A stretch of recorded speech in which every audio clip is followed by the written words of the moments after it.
Nashville, Tennessee, on a night we'll crown a national champion.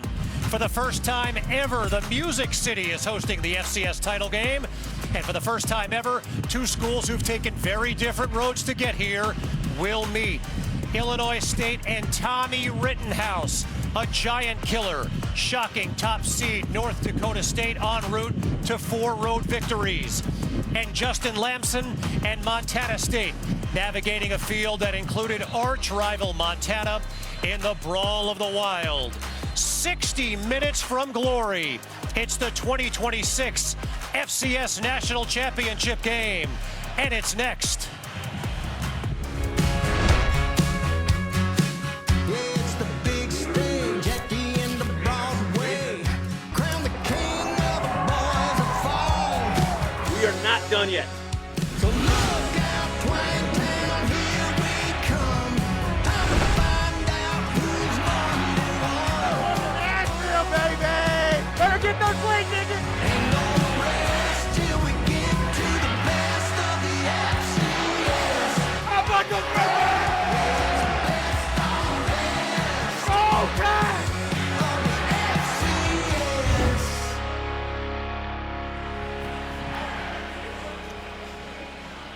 First Bank Stadium on the campus of Vanderbilt University. A perfect night for football. Slight chill in the air, temperatures in the low 50s, maybe a little wind, but no better way to decide a champion. And alongside Texas Hall of Famer Sam Acho, Howard University and MEAC Conference and Black College Hall of Famer Jay Walker, Kevin Connors, thrilled to be with you for this incredible matchup tonight. Acho, you played in a national championship, the 2010 BCS championship.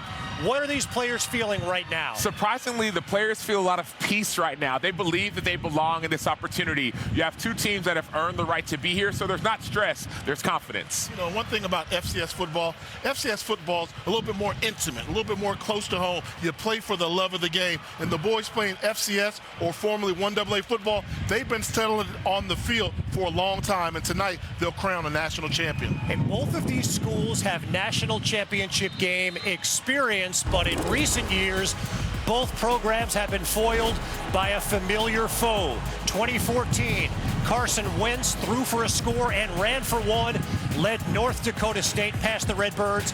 And 2021 and 2024, Montana State was knocked off by the Bison. Bobcats great Tommy Mellott was injured early in the 21 game. Last season, Brent Vigen's team came up short again.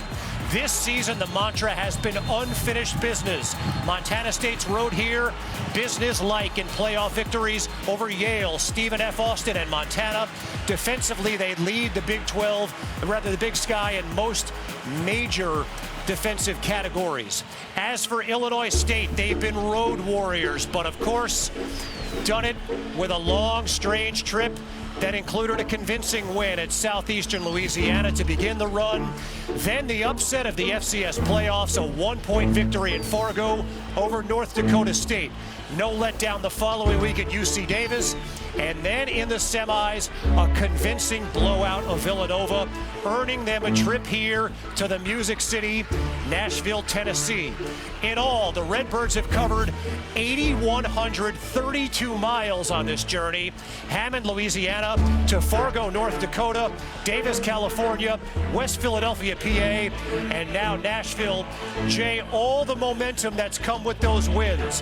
What tangible impact might that have in this game tonight? Well, I think if you're head coach Brock Spatt, you realize defense travels. And if you want to win a championship, you have to have a championship caliber defense, and that's what the Redbirds have. If they can continue to bring that defense anytime, anywhere, any place, that's why the Redbirds have had success and have a chance for history tonight. No team has ever won 5 games away from home en route to an FCS title. Acho, the Bobcats were 60 minutes away from a championship last season. They have been here before, generally the bridesmaid. Why might tonight be different? Well, two reasons. Number one, you said defense travels. Well, it seems like all the people from Bozeman travel for this game. It seems like a home game for the Bobcats. It's outstanding when it comes to some of the fans that have traveled. But more than anything, it's confidence. This team is playing with an elite level of confidence. They beat their arch rival in the regular season, the Brawl, the Wild. They beat them again in the playoffs. So there's no doubt when it comes to the Montana State team. Maybe a little chip on their shoulder, maybe some unfinished business to do here. They are double-digit favorites entering this game tonight. Illinois State, Montana State, 13 consecutive wins for the Bobcats, tied for the longest in program history. And again, Illinois State, a Cinderella school, arriving in this game. It is a family affair here in Nashville for both teams. When we come back, we'll hear from the Niekamp family. Dad Travis, synonymous with Illinois State football, and now coaching his boys Ty and Dexter. They'll share with Sam what this moment means to them. Plus, we'll hear from the Dowler boys, Taco and Caden, twin brothers, stars on opposite sides of the ball, how they're approaching another shot at history coming up next.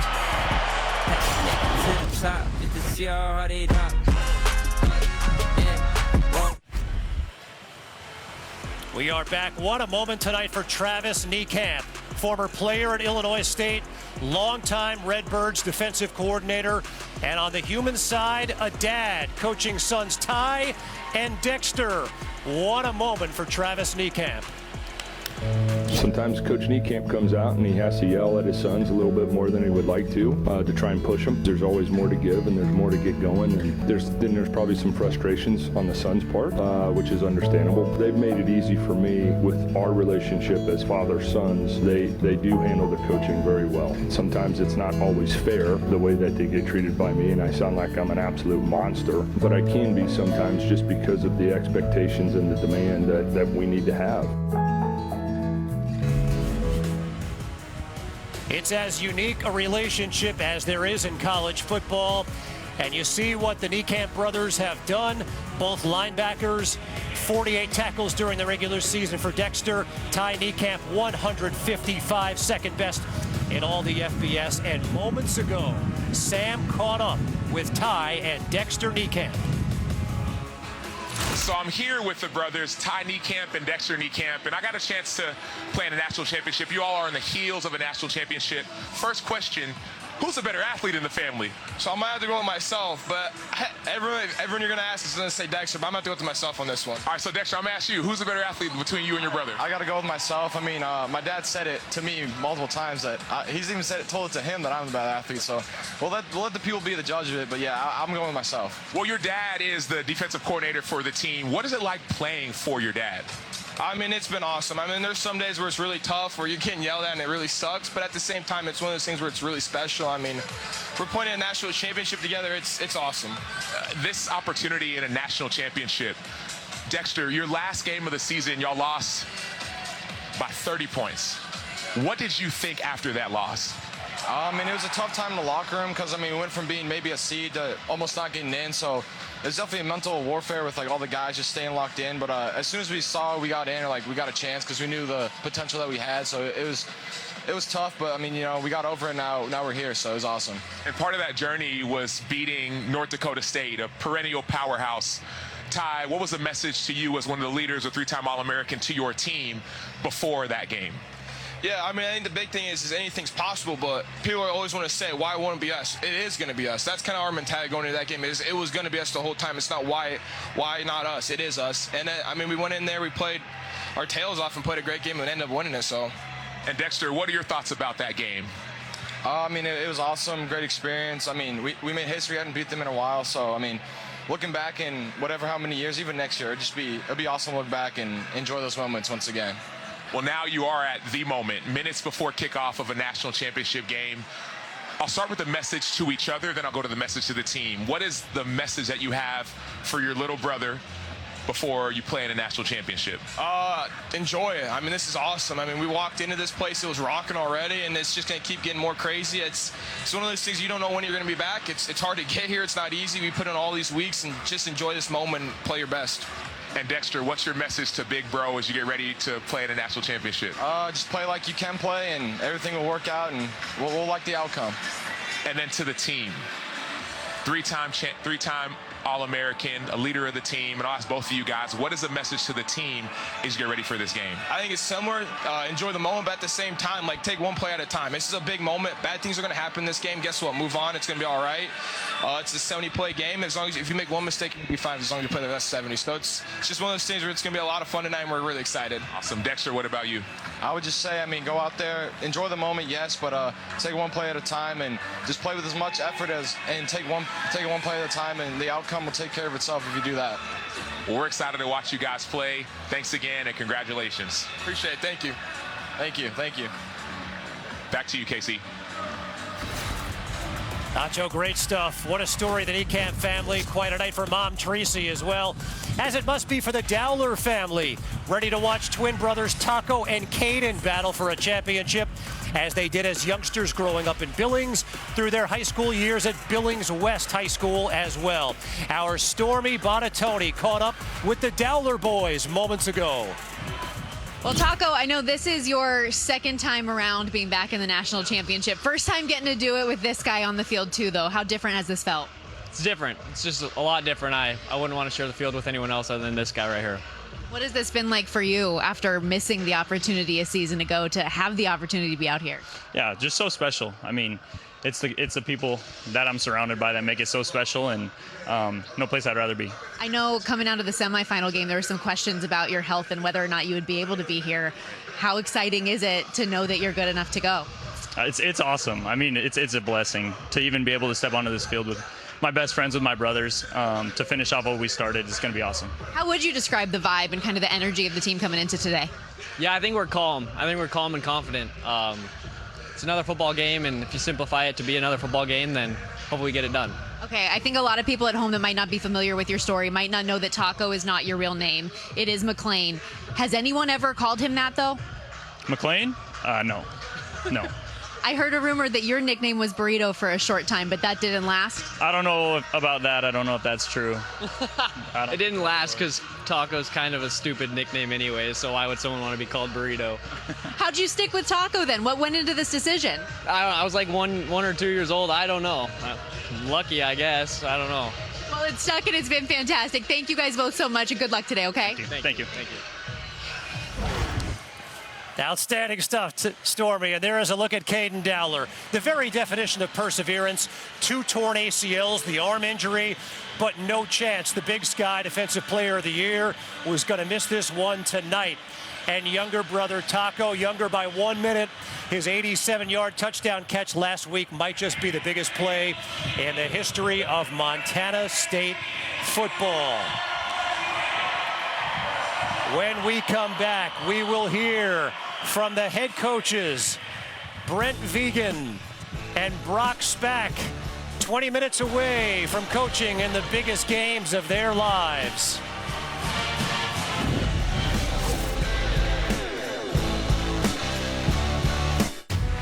An incredible performance. Are you not entertained? Unbelievable. There will be a new champion. The college football playoff semifinals begin Thursday and continue Friday. CFP semis on the way. We'll crown a champion tonight at the FCS level. Tommy Rittenhouse, 36 touchdown passes. Jay, where is he most dangerous? Well, he's like a small version of Baker Mayfield. He's explosive. He's electric. You never know when he's going to strike, but when he strikes, he's a football player. He can hurt you throwing the football and running the football. His favorite target is Daniel Sopkowitz, 18 receiving touchdowns, more than any other FCS player.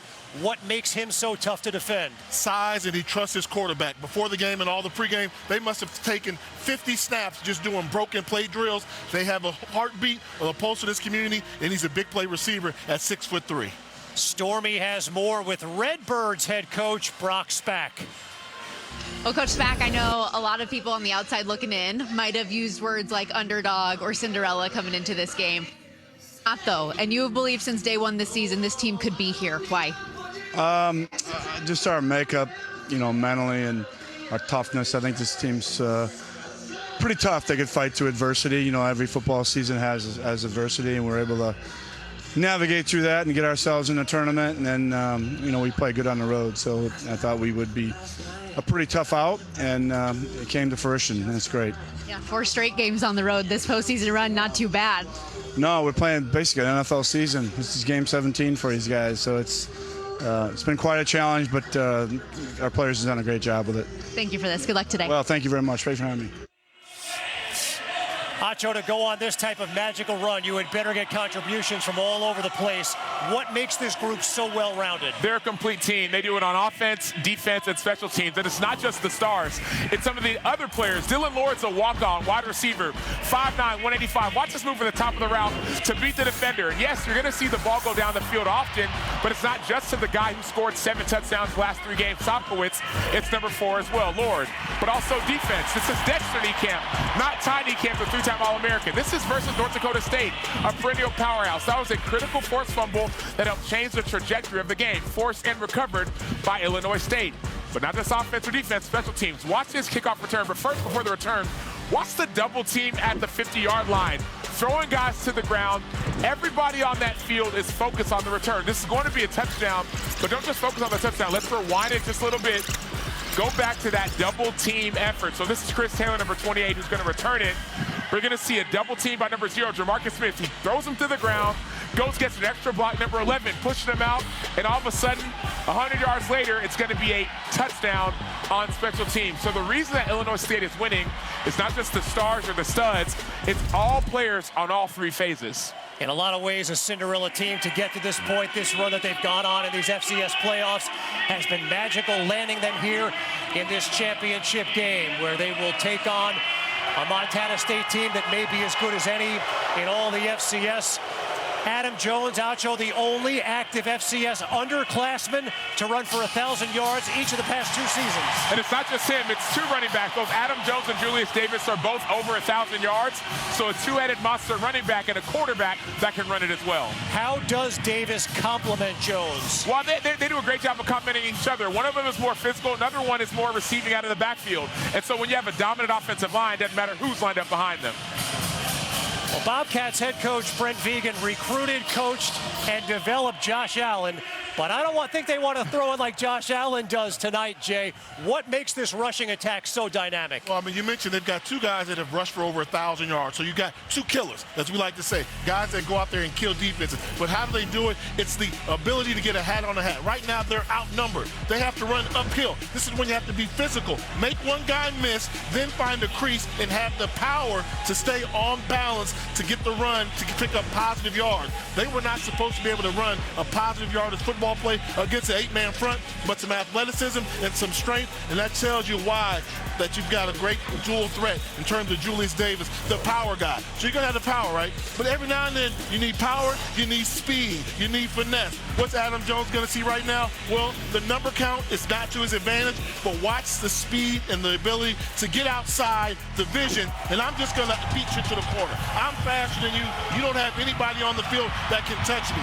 Power, speed, thunder, lightning. That's why they have 2,000-yard rushers, and that's why they're the number 2 ranked team in the country.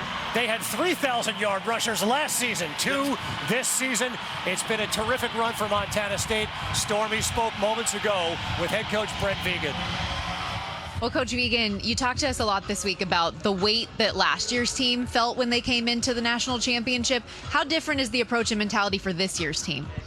I think it's just a new team. This team, I think, is embodied 1-0 every opportunity, maybe more so than the previous group. There's maybe a youthful nature to that. We only have 9 seniors, so maybe the finality is a little bit different, but I've loved this team's approach all the way through. We've continued to get better, and we'll have to play our best today. How much have you thought about what your final message will be to this group before you take the field? Oh, quite a bit. You want to hit that note. But ultimately, it's, players playing how they've played, coaches coaching how they coached. If we're the best version of ourselves today, I think we'll like the way it looks. Thank you. Good luck today. Thanks a lot. He coached in this game last year. He'll do it again tonight. The Redbirds taking the field here in Nashville, Tennessee. 11 minutes away from kickoff on ESPN.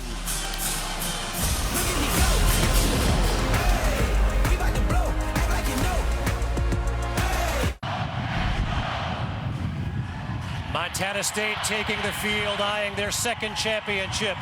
Ryan McGee has more on the long road to this point for both of these programs. In today's college football, we seem to always be searching for something that feels real, an old school game we can still relate to. Well, I bring good news. Your search ends today in Nashville. He's got it! What a response by Illinois State! You want Normal? Illinois State is located in the town of Normal, Illinois. The Redbirds have played football since 1887, but have never celebrated a national title. They nearly derailed the North Dakota State dynasty, but came up 2 points short. A win today would finally rewrite their football identity. Here in Montana, it's the Cats who reign supreme.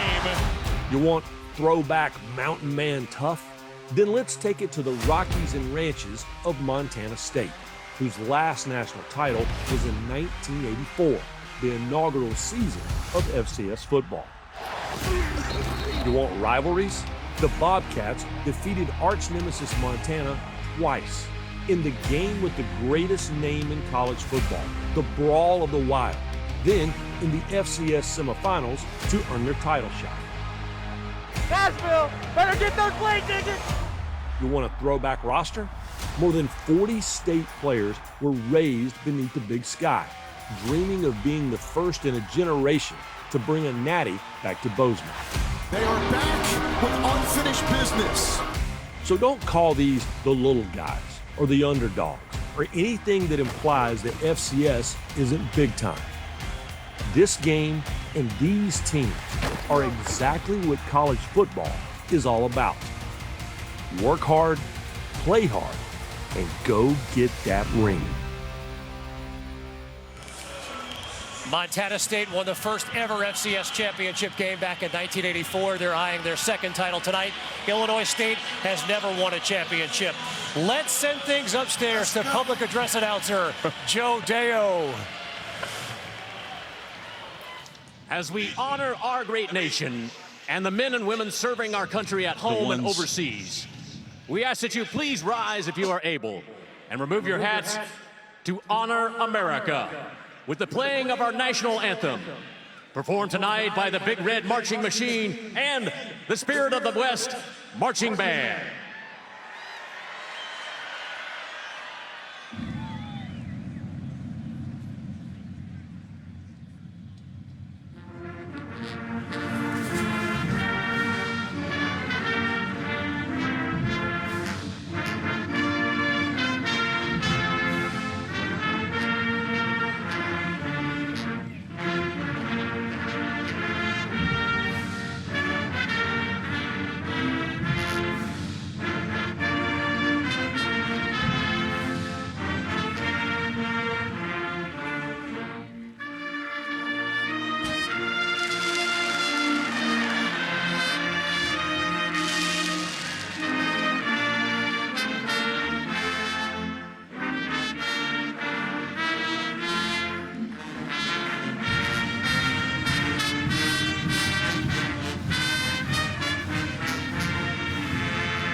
Incredible rendition of our national anthem in this great American city, Nashville, Tennessee. They've come from far and wide to witness this one, the FCS National Championship game. And alongside Brock Osweiler, here is Dave Flemming. Thanks, Kevin. Great job by you guys setting the table for what should be a great night of football here in Nashville. 2 weeks of waiting after the FCS semifinals. Now we're just moments away from kickoff. Two talented teams, very different paths to get to this game. Illinois State and Montana State playing for a championship tonight in Music City.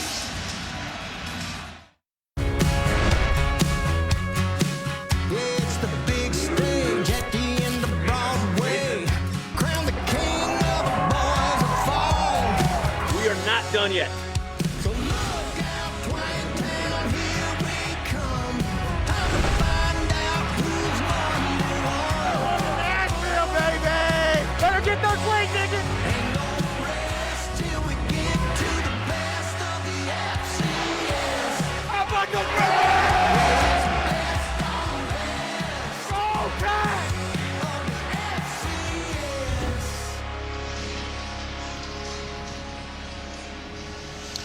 And welcome to the NCAA FCS National Championship game on a beautiful but windy night in Nashville, Tennessee. What a scene. You heard it during the pregame. It is already loud inside this stadium, the home of the Commodores of Vanderbilt. And that's our matchup with a championship on the line. The Redbirds of Illinois State against the number 2 seed in these playoffs, the Montana State Bobcats. How do these two teams get here? Well, go back a couple weeks in the semifinal round. Illinois State beat a Villanova team in Philadelphia that hadn't lost a home game in more than 2 years. Meanwhile, Montana State just an epic rivalry win against the Grizz to make it here to Nashville.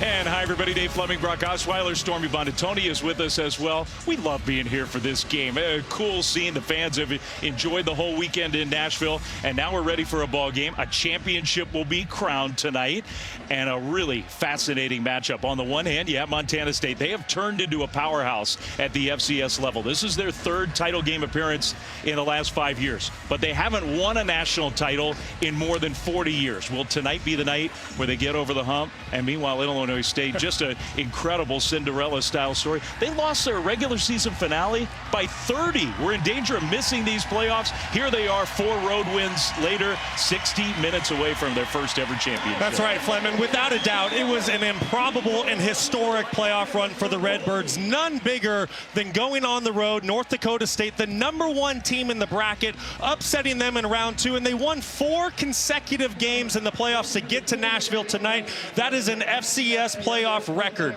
The belief and the confidence because of those road victories, especially the one over number 1 North Dakota State, has this team playing with the utmost confidence, which I can tell you as a former player is a very dangerous combination for the Bobcats to deal with tonight. And for Montana State, you go back to week 3 of the regular season, there's arguably no more dominant football team at the FCS level than the Bobcats. They come in tonight on a 13-game win streak. They're top 10 when it comes to scoring offense and scoring defense. When you look at this team in all 3 phases, offense, defense, special teams, it is very difficult to find the weak link. I believe that this is Brent Vigen's best chance to win a national title. Well, you mentioned his name. He's the architect of all this recent success in Bozeman, and he's down on the field with Stormy Buonantony. Coach Vigen, this team has worked all year long to have an opportunity back on this stage. What will it take to finish the job today? Well, just be the best version of ourselves. This group has been resilient, trusted one another, played with incredible focus and effort, and that's really what it takes. Nothing more than we've been, just the best version of what we can be. Thanks for this. Good luck today. Appreciate it. Thanks. And good news for the Cats as well. Caden Dowler, the Big Sky Defensive Player of the Year, is going to be out here today. Good to go after dealing with a right shoulder injury he suffered in the FCS semifinal game. You'll see under his padding, he will have a stabilizing strap-like device to help make it a little bit more comfortable for him. But he told me, especially after missing last year's national title run, nothing was going to hold him out of this one. All right, thank you, Stormy. Good stuff. Big update and an important one. We'll be watching Caden Dowler all game long. On the other side, Brock's back. He's been in Normal, Illinois for 17 years. This is his 2nd national title game appearance. Moments ago, Coach back in the locker room with his team. Remember, great effort, great execution, great physicality, and get after this team's ass right from the start. At every phase of the game, okay? You guys have had a great season. Everybody play for each other now and be locked in the game. Be locked in. Be an extra coach in that sideline. Help your teammate. Everybody ready? Yes, sir. All right, follow me. Here we go. All the waiting is over. Now we get ready for a championship game, and what a run. We've talked about the story, looking for the program's first national championship. unseeded in this tournament. All 4 wins on the road. They took down #1 North Dakota State. Here they are. It's been a historic run, and in so many ways, you just feel like the Redbirds are a team of destiny. But what I love talking to Brock Spack yesterday, it's the approach he's taken with his football team. He didn't want his messaging to make this football game feel bigger than it is, and because of that, he has his team loose and confident. And he said to us, we didn't come here to participate, we came here to win. And I get the feeling that Illinois State, they are ready to go, and they are ready to prove once again, hey, we might be the underdogs, but we're here to play ball. It's a very experienced Illinois State team. Montana State, they have some experience, but only 9 true seniors for Brent Vigen. So in some ways, really remarkable that they've been as dominant as they've been. Bobcats won the toss. They have deferred, so they're going to kick off, and it'll be Illinois State that will have the ball first in this football championship game here in Nashville. The FCS season comes to an end here tonight, and the kickoff's going to go deep into that win, which could really be a factor on special teams, maybe the passing game. Chris Taylor, the return man, gets upended across the 20. And that's where the Redbirds offense will start. And their very experienced quarterback, Tommy Rittenhouse, who grew up just a couple miles north of Normal, Illinois, was under-recruited. He's kind of undersized. He's worked his way into being a really good player, one of the greatest quarterbacks they've ever had. A lot of experience starting. School record 36 passing touchdowns this year, second most in FCS. He's thrown for a bunch of yards. He's been resilient. He is the true leader on the offensive side of the ball. And so here we go from Nashville. The first play of the game, a play fake, and Rittenhouse being pressured. He can scramble. He's got some mobility. The ball came out at the end of that play after he got tackled by Cole Taylor. And it rolled out of bounds. Rittenhouse right away has Taylor right in his face. As part of Tommy Rittenhouse's game, we will see him scramble sometimes. Oh, yes, we will. He has great escapability. One of the things I love most about Tommy Rittenhouse is he's a playmaker. When I turned on the tape this week getting ready for the football game, he reminded me of this mix of, Brett Favre. I see a little bit of Noah Fafita if you've watched Arizona this year. The thing I like most, though, he makes great decisions with the football. He throws with great anticipation and timing. He's got Victor Dawson, who's had a heck of a playoff, so running back alongside him in the backfield. And Dawson will get his first carry in a nice hole on the right side on a first down run outside the 35. That's been a big part of the formula for the Redbirds. It certainly has. And that time, Victor Dawson got some help from Dylan Lord in the slot. Number 4 gets a great block. And that's what really springs Victor Dawson to the second level. He has been absolutely electrifying throughout the playoffs. In his last 3 games, he's gone for over 150 all-purpose yards in all 3 of them. Best game of his career in the semifinal win at Villanova. 11-yard gain there, first down, Illinois State.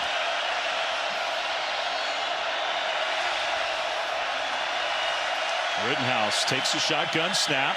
That pressure started to come, but he delivered the ball on time right to Dylan Lord.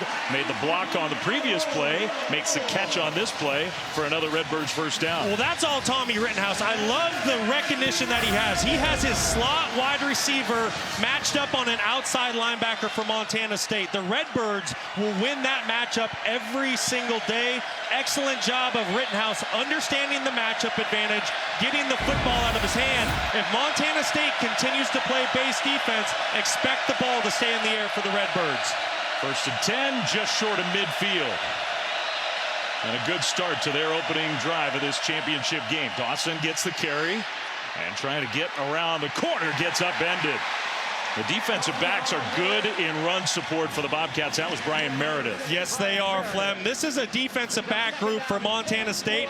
They are not afraid to stick their nose in the fire. One of the things that really jumped out to me when I watched film for Montana State getting ready for this game, it's that everybody at the 3rd level for Montana State, the corners, the safeties, everybody's willing to stick their nose in there and tackle. You saw that on the last play.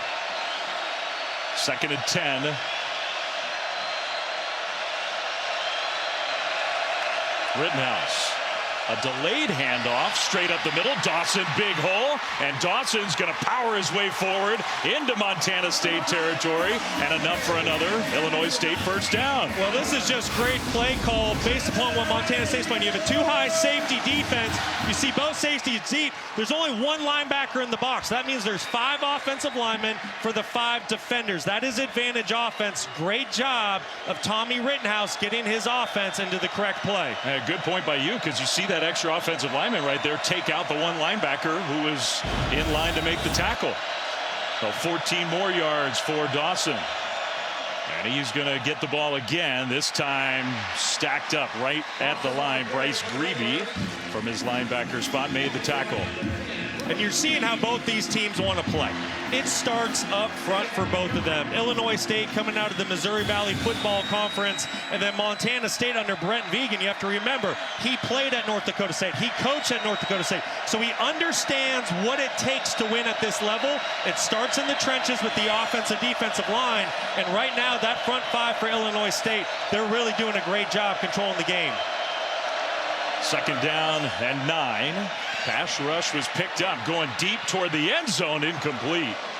Trying to hit his #1 target, a guy who's had a record-setting year, Daniel Sobkovitz, has also just had a monster playoffs, was well covered. Good coverage down the field. I think that was just one of those situations where a quarterback has so much trust in his wide receiver. He's gone on a historic playoff run, 7 touchdowns in the playoffs alone. He leads the FCS with 18. He's a big-time playmaker, but good coverage by the Cats on the last play. First third down of the game. And it's 3rd and long for Illinois State. Crowd noise is going to be a factor, I think, especially when the Redbirds have the ball. There are a lot of Bobcats fans here in Nashville. Just a 4-man rush and a penalty flag thrown.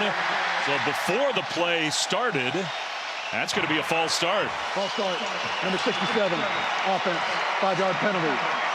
3rd down. I think the crowd's a factor. The crowd is absolutely a factor. That's an All-American left tackle in Jake Pope. Terrific player for the Redbirds. And that just shows the effect that the Montana State fans are having on the game. He definitely moved. Now, when you start talking 3rd down for Montana State, it all starts up front with number 11, Kenny Iden, the All-American defensive end. But they're going to move him from the edge to inside. Defensive coordinator Sean Howe is going to do his best to hide where he lines up Iden. Playing his final game in a great career. Rittenhouse throws, and that one is incomplete.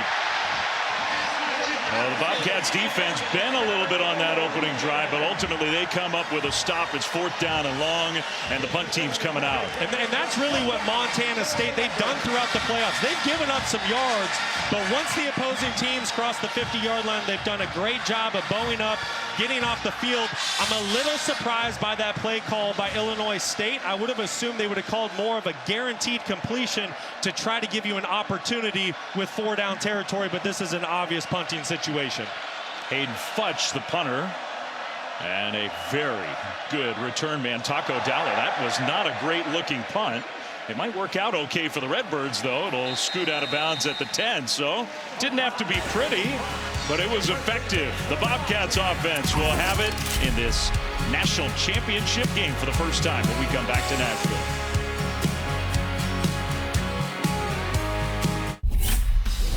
Well, Montana State's defense holds. So Justin Lampson, the quarterback for the Bobcats, and the Montana State offense on the field for the first time. Justin's had quite a career. A couple years at Syracuse out of high school, transferred back to his home region of Northern California, played for Stanford, was a rushing specialist at quarterback, wanted a chance to really be the guy. So he came to play for Brent Vigen this year, has had a terrific year, especially as the season has gone on. He's played really well for the most part in the playoffs, and he and the Montana State offense. Out there for the first time, Adam Jones. Very dynamic running back. Play fake to him and a throw short to the tight end who turns it upfield and gets a really good gain. Rocky Lencioni with the catch and a Bobcats first down. I've been really impressed with Justin Lamson as he's gone on this playoff run, specifically in the semifinal game against Montana. I thought his decision-making and accuracy was really on point against the Grizzlies. Coming into this year, prior to his time at Montana State, he was a sub 50% completion guy. Certainly not the case this year. I mean, you saw those numbers he delivers here to Taco Dowler, who actually went backwards after making the catch. I think he was close to a first down, ends up probably 3 yards short. His first catch of this title game. Taco Dowler had a moment that he and Montana State fans will remember forever in the semifinal win against the Grizzlies. One of the great all-time plays in the history of Montana State football. Little scramble drill for Justin Lamson, and Taco Dowler, wow, what a play he made in that semifinal. Jones in the backfield. He'll get his first carry. Cuts it up the middle. Jones, who's got great speed, tackled across midfield. That might have saved a huge gain. Patrick Bauer got him on the turf, but a 17, maybe 18-yard run. Well, just an excellent job by the left tackle, Braden Zimmer, left guard, Burke Mastel. Just a couple maulers up front for the Bobcats, opening up a gaping hole for Adam Jones.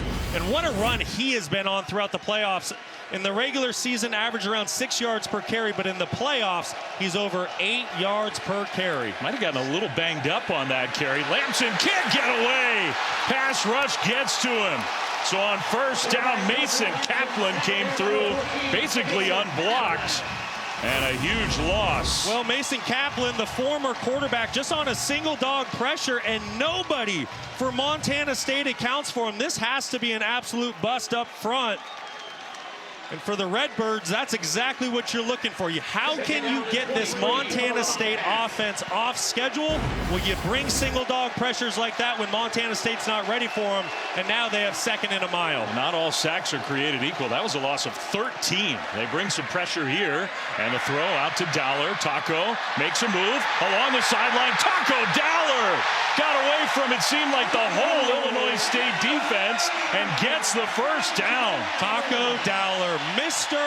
Reliable, his 34th consecutive game with the reception, and what an excellent job after the catch. But what the thing I really love about it is Justin Lamson understanding it's 2nd and 23. I don't need to try to get it all. Let me get it to my playmaker quickly in space, and you see why Taco Dowler is such a dynamic returner as well as wide receiver. He ended up getting it all.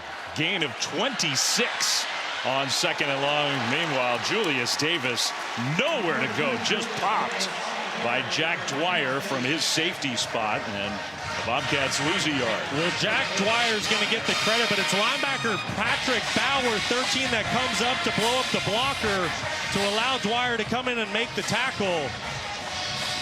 Yeah, our graphic says flag on the field, but I think it's just one of those bright fluorescent yellow mouth guards. Yeah, that's a mouthpiece on the 30. It's tough these days in college football. That happens a lot. Now, meanwhile, Bobcats move. So the Illinois State fans, number 72, offense, 5-yard maybe penalty. making enough noise to force a false start. It's on the All-American left tackle, Braden Zimmer. Really had an excellent year for the Bobcats, just a redshirt freshman, but like I said, getting All-American honors. There was a late shift by that Illinois State defensive line, and I think that's what caused Zimmer to jump off sides. Bobcats aren't used to these negative plays. They took the big sack. I think they might discuss if this is disconcerting sounds and signals by that defensive front. Let's see. Clock operator, please reset the game clock to 7 minutes, 8 seconds. 7:08, please. So just a clock issue. They'll keep the penalty on the offense. It's something to keep an eye on, though, because any quick or abrupt movement by a defensive line signaling the start of a play to an offense is supposed to be flagged for disconcerting signals. Something to keep an eye on to see if this Redbirds defensive line continues to do that. 2nd and 16. Saw Taco Dowler go in motion. Lamson looking his direction. Now Lamson on the move. Lamson's going to throw on the run. Finds Dowler. Right side of the field, knocked out of bounds inside the 10.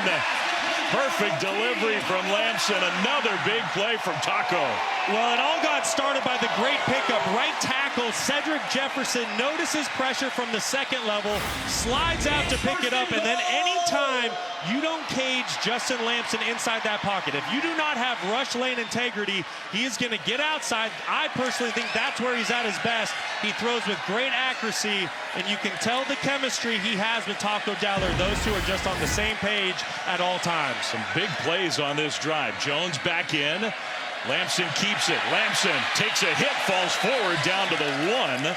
Got stopped short, and he'll get up off the turf. Took a pretty big hit there. 2nd and goal coming up. That's a good, tough run by Lamson. He did have his tight end, Hunter Province, in the flat. If he was able to get that football out quickly for a touchdown, he was a little late getting there. Great job picking up positive yards and getting closer to the goal line. Had 2 rushing touchdowns in the semifinal win against Montana. Lamson, and now a flag thrown. Well, if this is against the Bobcats again, that's a big penalty. Ball start, number 55, offense, 5-yard penalty, 2nd down. That's the center, J.T. Reed. J.T. Reed started all 15 games for the Bobcats this year, really the leader up front. Does a great job of getting everyone organized. You can tell just not on the same page. I don't know if that's a cadence issue with the quarterback or if that's just the Illinois State fans starting to affect the football game. That's instead of 2nd and goal from inside the 2, back outside the 5. Lamson faked it straight ahead, got tripped up. Good tackle. Dwyer again. He's made 2 big plays on this drive. It's 3rd and goal. Great job of Jack Dwyer just flying off the edge. The Redbirds love to bring secondary pressures. Dwyer at his safety position doing a great job getting involved. The 3rd and goal from the 3. Montana State's first drive of this national championship game. In situations like this, if I'm playing quarterback, I'm looking for 89, Rocky Lencioni. Very talented young tight end lined up in the slot. He's got great size and fantastic hands. He comes in motion now. And the fake. Lamson running for the pylon. Lamson, touchdown, Montana State.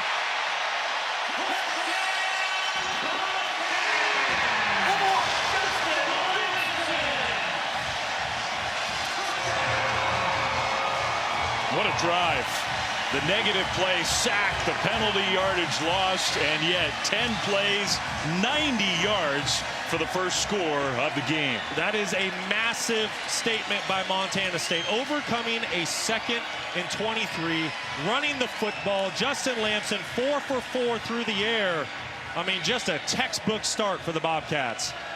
Miles Sandstead, the place kicker, and that kick is up and good. So the point after try is good, and the Bobcats take a 7-0 lead. Well, the Bobcats strike first. The play action holds the defensive end, Reese Edwards, and that half a step is all Justin Lamson needs to get into the end zone.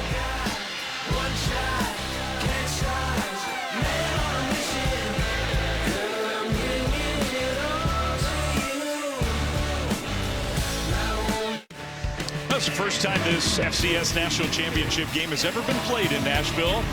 I think the fans on both sides have really enjoyed being here in Music City. 7-0 Bobcats here in the first quarter. 2 drives. Both offenses look good on their first drives of the game. Illinois State stalled out. Montana State and Justin Lamson went 90 yards to get the first 7 points of the night. They did, and that was a really impressive sequence by Montana State. They were bending, but then the defense got a stop. They forced Illinois State into the punt. And then just kind of when you thought Illinois State's defense might get off the field, they have the Cats in a 2nd and 23. Who do you know? Taco Dowler makes an incredible play, picks up a first down. I thought Lamson was excellent on that first drive, going a perfect 4 for 4. And I tell you what, this is a textbook start for the Bobcats. How about Taco? 3 catches, 71 yards on the first drive of the game. Picking up right where he left off in the semifinal. Now the Bobcats will kick it deep to the Redbirds. who will not be daunted by falling behind. They have overcome so much adversity during this playoff run, which started on the road. They've been on the road the entire month and more. Redbirds on the road has kind of become a theme of their program. Had to go down to Louisiana in the first round, won 21-3 against a team seated higher than they were. Then the ultimate upset, really one of the biggest FCS playoff upsets of all time. They took down #1 in Fargo, almost never happens. Went all the way out to Northern California, beat UC Davis. Then the opposite coast to Philadelphia, took down Villanova, who hadn't lost a home game in 2+ years, to make it here to Nashville, where they have their second drive of the night starting right now. Rittenhouse kept it and slipped as he tried to turn the corner there. So he'll get some positive yardage, but not a whole lot on first down. I mean, Illinois State, and it is an incredible run through the playoffs, but they were a top 10 kind of team in the preseason. They had a lot of talent. They had big expectations, just kind of up and down in the regular season. And that regular season finale loss, that's the one that really stands out. They lost by 30 at home right before the playoffs. Hard to predict what's happened after that one. There's some folks in Normal, Illinois who were nervous that they were going to be left out of the field. There's the first catch to Sobkowitz. And there's a Redbirds first down. Let's go down to Stormy. And speaking to that end of the regular season, it seemed like talking to players and staff that just nobody did anything right. It felt like that game, but they've had a different mindset on this playoff run, and beating a power like North Dakota State, Tommy Rittenhouse told us, made them feel like they have the potential to beat anybody, and they're not scared of anyone on this run. Oh, it certainly creates a ton of confidence and belief within your team. When you're able to go on a historic playoff run like the Redbirds did to get to Nashville, I tell you what, as a former player, that is a scary combination to go against. Play clock winding down. They get the ball snapped, handed off to Dawson right side, and just nothing there. Victor Dawson had some big runs on their first drive. Paul Broad, who's one of the most experienced players, made the tackle. And you know, just going back to the Redbird season, I think when you really look at it as a whole, you really have to look past their 8-4 regular season record. They had losses to Oklahoma, North Dakota State, Youngstown State, and Southern Illinois, all really good teams. And when we talked to Ty Niekamp, the All-American linebacker, yesterday, he said, we expected to be here, we just didn't expect the route that it took to get here. Second down and 9 for Illinois State. Rittenhouse throws across the middle and an immediate tackle. Sobkowitz's second catch. Takari Carr made the tackle, and Illinois State about 4, maybe 5 yards short of the first down. And this is really going to be the game within the game for Illinois State. Montana State's defense, they've been excellent on third down all year long. So for Tommy Rittenhouse, can you find the one-on-one matchup that you want to take advantage of? We know Daniel Sobkowitz has been his go-to guy all season long. He's going to the top of the screen. I will be interested to see if Montana State leaves him in one-on-one situations. Caden Dowler, the All-American safety, kind of shaded in that direction. Rittenhouse looking, and the pass is knocked down, incomplete. Going for Sobkowitz, but great coverage by Carson Williams. Excellent coverage by Carson Williams. Absolutely fired up after that play. Just have Sobkowitz wired up, just trying to run a little inside slant. And I thought Carson Williams did a great job of playing to the inside, not giving up that inside leverage, and forces the Redbirds into another punt. Futch, the punter, back out there. Taco Dowler had some really significant returns in the semifinal game. Had a low line drive punt that's going to go out of bounds, and we'll have to see where they end up spotting that ball. A penalty flag is down, though, and the punter is down. That could be a significant penalty. That may extend the drive for the Redbirds. Futch pops up off the turf. Well, there was contact after he punted the ball. That could be a really big penalty. Running into the kicker, number 91, Montana State. 5-yard penalty results in a first down. Just enough to give Illinois State a first down. Critical error by Seth Brock, redshirt freshman out of Eagle, Idaho. Just a huge mistake. Just something that you can't have happen. The football is clearly away. I think it was the effort of trying to go block that punt just carried his momentum into the punter. You got to be heads up in that situation if you know you can't affect the ball. So that's a break for the Redbirds. Hopefully the punter's okay, but Illinois State, Montana State, 3 penalties already in this one. It looks to be all right. New life for the Redbirds near midfield. Bobcats defense right back out there. Rittenhouse in the pocket will throw, and that pass is caught. There's Sobkowitz with his second catch, this time for a gain of 19.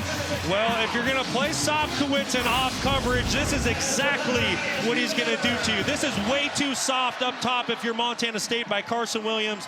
This is just a basic comeback route. Daniel Sobkowitz does a great job selling the go route, hitting the brakes, coming back to the football. If I'm Montana State, I'm going to come up and play Sobkowitz at the line of scrimmage. I don't want to give him any free access. He has had an all-time great season. 18 touchdowns, including 7 touchdowns in the last 3 playoff games. 1st and 10 Redbirds. Play fake. They swing it out right side. And a cut back middle by Eddie Casper. You know, Flem, you mentioned those 7 touchdowns in the playoffs by Sobkowitz, and you say, well, how good is that? Well, the FCS playoff record was set in 1996 by who? Randy Moss. So he's inching closer to history, and in 3 consecutive playoff games, Sobkowitz has had multiple touchdown receptions, so maybe tonight we witness history. He gets 2 tonight. He ties maybe the most dominant. There have been a lot of great FCS players in history. Maybe the most dominant FCS player of all time, Randy Moss. That would be something. 2nd and 5. Lord in motion. And Rittenhouse back to pass again. It's going to get away. He was in the grasp and somehow escaped. Now a penalty flag thrown right near the line of scrimmage. There might have been a hold in the middle of all that. Zach Cruz, the guy who got in there and got pressure on.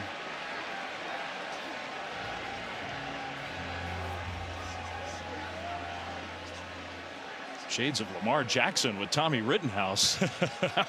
that looked like a miracle. There was a few of those last night with Lamar Jackson. Indeed there were. Personal foul. Unnecessary roughness, number 67. Offense. Wow. Penalty 15 yards from the previous spot. Repeat second down. That's the All-American left tackle. Jake Pope, the left tackle, working on Zach Cruz. Big 67 right here. It happens very, very late in the play. After he tosses Zach Cruz down to the ground, you're going to see him kind of almost spearhead him. I could call that holding as well. And it's after this. We miss it. We'll try to find you the shot. But once he tosses Cruz to the ground, leads with his helmet, spearheads him. Easy call for the officials. Completely unnecessary by Pope. I think I'm with you. There were 2 penalties. There was a hold, and then there was the personal foul that came after. Play fake, and nice catch and turn upfield by Scotty Presson, one of the tight end sort of hybrid H-back type players, to get some of the penalty yardage back and set up 3rd down. Really good job of Rittenhouse just getting some of that penalty yardage back to make this a 3rd manageable situation. They've had some kicking woes here at Illinois State the last couple weeks. If you can get 5-6 yards here on 3rd down, I expect this to be 4-down territory for the Redbirds. It might be no matter what, because you're right. The kicking game has sort of gone awry. 3rd and 10. And now play was blown dead before the ball got snapped. I think a timeout on the Montana State side. Montana State, their first charge of the first half. Timeout on the field. Final seconds of the first quarter, and a big play coming up, and Brent Vigen maybe didn't like exactly what he saw, so decides to take the timeout. We'll step aside here in Nashville. 7-0 Montana State. Back right after this.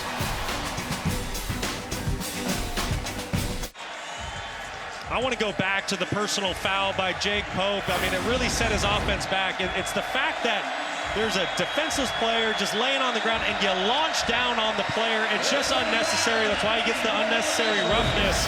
It's just a play. I get it. You're heated. You're amped up. Big emotions in a national title game, but you got to keep your head about you. So we'll see if Illinois State can overcome that on what could be the final play of the first quarter.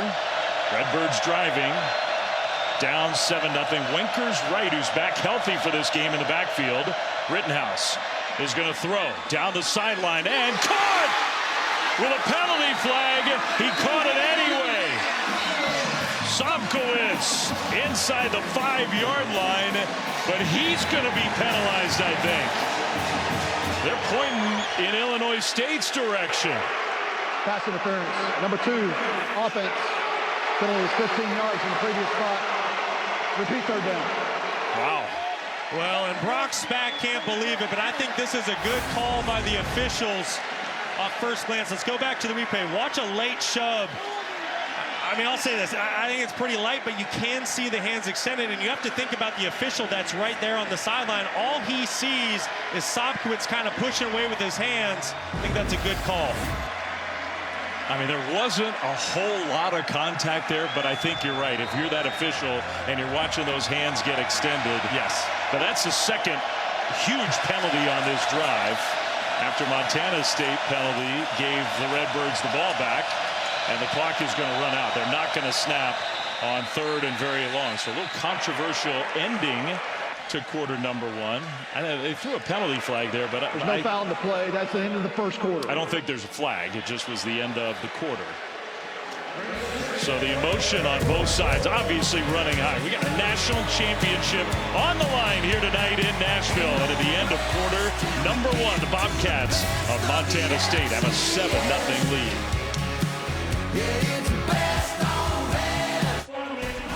Redbirds trailing 7-0 with Illinois State head coach Brock Spack. You were just voicing some frustrations with the officials following the offensive PI call. How do you have cooler heads prevail here and respond?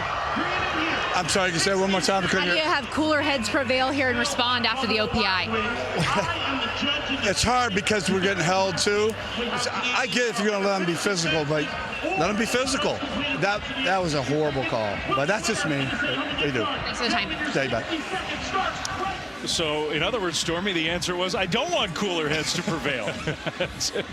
And I understand it, but you and I in the break talked to Matt Austin, our rules expert who's with us tonight, and Matt really felt like it's a textbook offensive pass interference penalty. Anytime you see a wide receiver's arms extend, it's going to be an easy call for the officials. What receivers tend to get away with is if they can keep their hands down by like the waist of a defensive back and kind of hide it a little bit. That was just too obvious. So Sobkowitz and the Illinois State offense now facing 3rd and 25 from back near midfield. First play of the second quarter. Rittenhouse is going to dump it down, a little screen set up, and a good open field tackle there. Well short of the first down. 4th down coming up. Kenny Iden, the senior, playing his final game with the Bobcats. Presumably Redbirds punt team will come back on the field. Boy, and what a tear Kenny Iden's been on. In his last 7 games, he's recorded 7 sacks. He's a player that seems like once that calendar turns to November 1st, he just gets better and better, and he's been Mr. Playoffs for the Bobcats the last couple years. And we asked him how does he do it, and the clear answer was he's just better prepared, better conditioned. Everybody else is getting worn down. Kenny Iden is not worn down. Punt bounces into the end zone. Almost perfect coverage there. Instead, it'll be a touchback. So Montana State here in the second quarter will have the ball just for the second time in this game. The first drive was all Taco. Yeah, off to a hot start for Taco Dowler. Justin Lamson, you know he's going to find him early and often. Taco Dowler, somebody who holds playoff records for catches, yards, and touchdowns for Montana State. Somebody you want to get the football to early and often. This one's on the scramble drill. Great job by right tackle Cedric Jefferson picking up the pressure. And then anytime Lamson gets outside the pocket, he is most dangerous. And I just think Taco Dowler, Justin Lamson, they've had so many reps together this year. They're on the same page. Anytime he can get outside the pocket, those two are dangerous. Man, we have another one of these penalties where the Illinois State line is shifting and the Bobcats. Number 86, offense, 5-yard penalty. Jumping offside. Is that the 3rd time we've already had a play like that in this game? It is. And you know what? In some regards, you do need to give credit to both fan bases. They're here. They're making noise. There's great energy in the stadium. but I also just think it's players amped up. It's the national championship, and they have to find a way to settle into this football game. So 1st and 15, play fake to Julius Davis. Lampson throws across the middle, and the catch and run outside the 40. A big hit at the end of the play. The ball came out, a penalty flag thrown. Maybe on the hit. Chris Long with the catch and run. And the Bobcats are pointing helmet-like. I think Titan Fleischman turned into an official and said that's targeting. And it may well be. The ball did come out at the end of the play. So there's a lot to sort through here. Everybody's pointing in opposite directions. Shavion Brown is a guy who put the hit on. Chris Long. Personal foul, targeting, number 4, defense. The previous play will be under further video review. Redbird fans, that is a cumulative thing. They're unhappy with some of the penalty flags. They'll review this one for targeting. Well, it's a beautiful throw and catch, and then you're going to see on the right side of your screen, LaShavion Brown coming in, and I think this is a textbook clear-cut targeting foul. You see him lowering his helmet and how he delivers the forcible contact with the crown, the very top of the helmet. That makes it an automatic targeting call. And unfortunately, Brown's going to leave the football game. Matt Austin with us tonight. Matt, do you agree? Oh, I agree 100% with Brock. He lowers his head. He's attacking with force, makes contact with the crown of the helmet. Again, textbook targeting. Checks all the boxes. And what a blow that's going to be for Illinois State. Brown has had an excellent playoff run.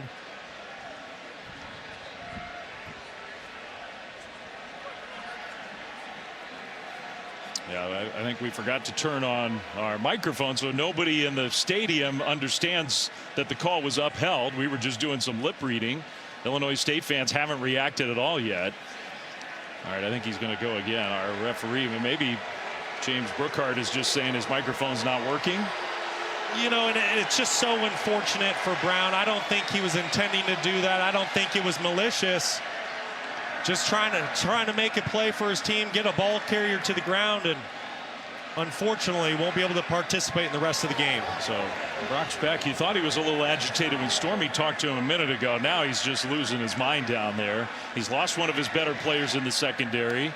It's a completion, and then the penalty deep into Redbirds territory, deeper at least inside the 40. It turns into overall catch, run, penalty, a 48-yard play. Davis handoff on first down, and just not a lot of room. That defensive line for Illinois State so far holding up pretty well. Yes, they are. The big fellas up front, Lorenzo, Anderson, Steffen, doing a great job at the point of attack. I think it's going to be pretty tough sledding to run between the tackles inside tonight for Montana State. It's a gain of 2, close to 3. Big Jake Anderson, who had one of the plays of this playoff run, and the incredible come-from-behind win in Fargo against North Dakota State. Taco Dowler in motion. Justin Lampson in the pocket. Now rolling right, looking downfield, is going to run. Broke one tackle and does not go into a slide. That's not what he does. He took a big pop across the 30 down to the 29. Well, Justin Lampson, he's fired up, and he's a really tough guy, 6'2", 210 pounds, and when he gets rolling downhill, he packs a punch. Not able to find anyone open down the field. Excellent stiff arm on the linebacker. I think Montana State on 3rd and 2 just moved again. How many false start penalties have they had in the first quarter plus? That's their 4th already. Amazing. I mean, that is not what you typically see from this Montana State team. Not at all. 4 false starts in the first half of football, essentially 1 quarter.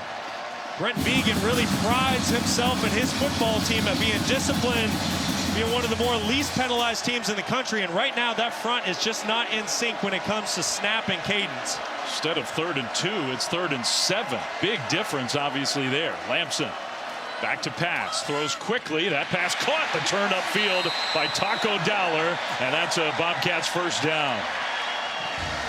Justin Lamson doing a great job recognizing that Illinois State is trying to cover Taco Dowler with a safety. That's a matchup Montana State will win 100% of the time. If Taco Dowler goes in motion on third down, Illinois State needs to run the nickel across the field with him and tighten up coverage.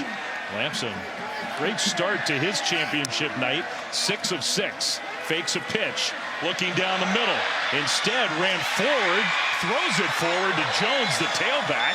I think he stayed behind the line of scrimmage. No penalty flag thrown, and it turns in to a gain of 9. Illinois State, they're going to have to figure out a way to cage Justin Lamson inside the pocket, because right now the rush lane integrity just is not there for the Redbirds. You can see what Lamson is able to do if he's able to step up, get his eyes down the field.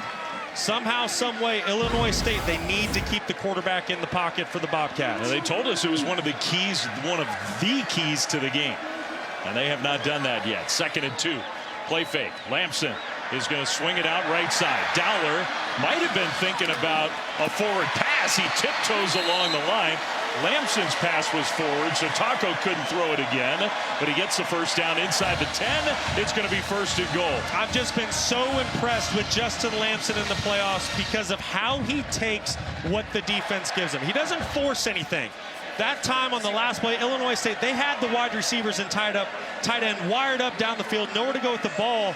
Lamson doesn't press. He knows where his check down is, gets it to Taco Dowler, and now they're knocking on the door for another touchdown. All right, the initial spot was not a very good one, so they're going to have to set the chain gang because it's not 1st and goal. They can get a first down inside the 2, but it is 1st and 10 Bobcats. Davis in the backfield, play fake to him. Lamson runs right side. Lamson all the way down inside the 2, maybe a first down, real close. His legs, you're talking about his throws and decision making. His legs also a huge factor. I love this scheme by Pete Sturbick and his offense. This is going to be the tight end, Rocky Lencioni. Watch how he becomes a lead blocker for his quarterback, Lamson. There's so much eye candy presented to the defense. Linebackers get their eyes stuck on the running back. Then you get a tight end, your quarterback out to the perimeter. Really tough to defend. It's 2nd down. Lamson straight ahead, powering forward. Touchdown, Justin Lamson. What a first half for the Bobcats quarterback. With still a lot of time on the clock in the 2nd quarter. It's 13-0 Montana State. He's just playing lights out. 2 drives, 190 yards for a touchdown. This one 80 yards, and both ending with Justin Lamson running it into the end zone. Extra point is up and good. It's 14-0 Montana State. Well, Justin Lamson putting his brute strength on full display, meeting defensive lineman Garrett Steffen in the hole, but he would not be denied. It's been all Bobcats in Nashville tonight.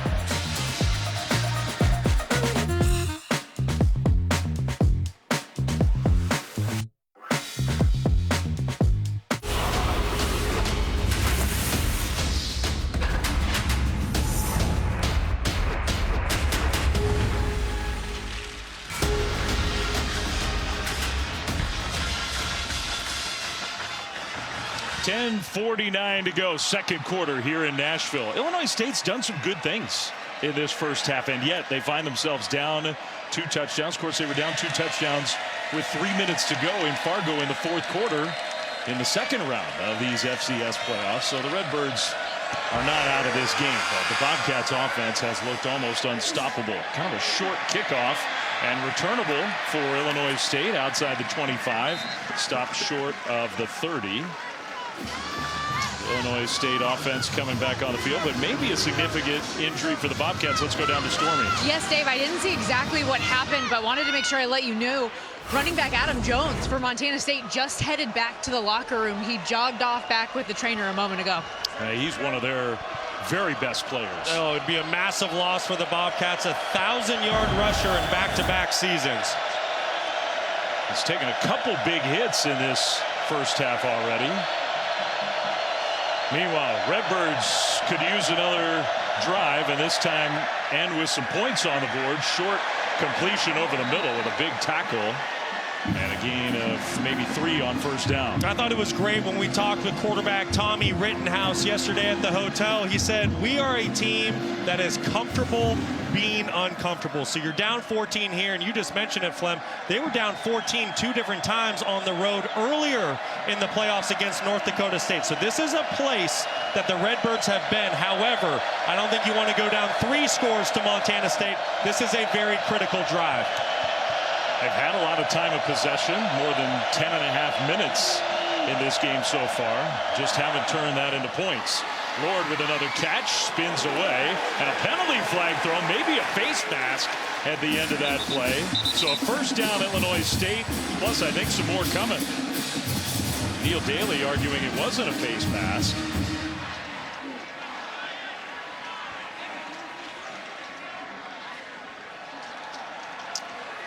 All right, it's very difficult with the referee microphone not working.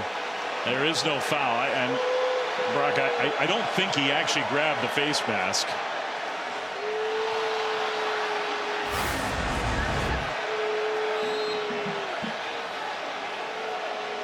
Yeah, good no call. Yeah, Illinois State fans are unhappy because they think all the calls are going against them. In the case, there was no face mask. It is a catch. And a gain of 10 for Redbirds first down. Rittenhouse, straight ahead run. And a good run across the 45 out to the 46. I want to go back to the last play. Watch what they do pre-snap. The tight end and slot receiver, they started over here pre-snap. Then there's a shift. Why do they do that? Because the nickel is going to line up to the passing strength for Montana State. Then you shift, and that allows you to get your slot wide receiver matched up on a linebacker. That is really good play calling by Tony Peterson. Second down and 6, little option style play. Dawson with a head of steam. He is tough to bring down. Victor Dawson, first down Redbirds. He's 220 plus, having a huge playoffs for Illinois State. Oh, he is a load when he gets going downhill. Certainly the bell cow of this offense, averaging over 5 yards per carry, over 1,200 yards on the season. And the playoff performances that he has been putting on, he has just gotten better and better every single time he steps foot on the field. Third time already in this game, Illinois State has made it into Montana State territory. Good play fake over the top and way incomplete. Rittenhouse, he was looking for Charles, the tight end. You know, Victor Dawson just really reminds me of that typical bell cow back, you know, tough downhill guy. When you give ball carriers like that more touches, they get stronger as the game goes along. They get stronger as they wear down a defense, and that's been on full display throughout the FCS playoffs with Victor Dawson. He had 34 carries in the semifinals against Villanova. That's old school stuff right there. That is a big number in this day and age of college football. On second down, he'll get another carry here.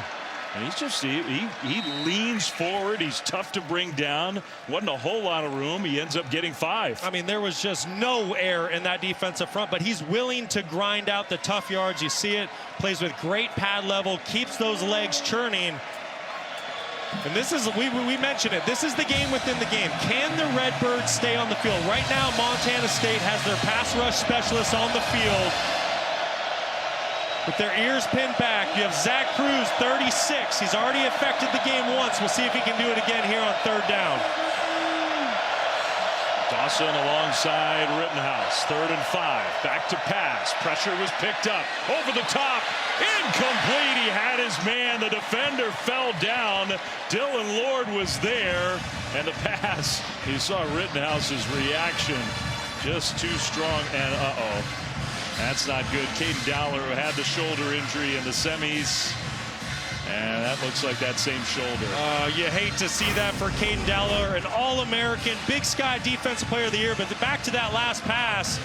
This is one that Tommy Rittenhouse is going to want back. He had Dylan Lord matched up on a safety, and he was open for the touchdown. I couldn't tell if it was Dowler, the guy who fell down on the play, and that's where he got hurt. Taco Dowler, his twin brother, back to receive, and man, that was an opportunity for Illinois State. Instead, into the end zone for a touchback.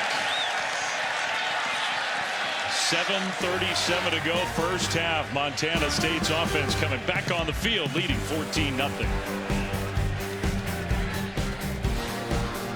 Well, the All-American Big Sky Defensive Player of the Year, Caden Dowler, is in the injury tent. He had the shoulder injury against Montana in the semis. Brock, this was the play where he got hurt. Yeah, Dylan Lord working on Caden Dowler. And you see, he just reaches out with that right hand. He knows he's beat. He wants to try to slow down Dylan Lord, tries to get a hand on the safety. And when you're playing with a separated shoulder, that is all it takes to re-aggravate it. You hate to see it.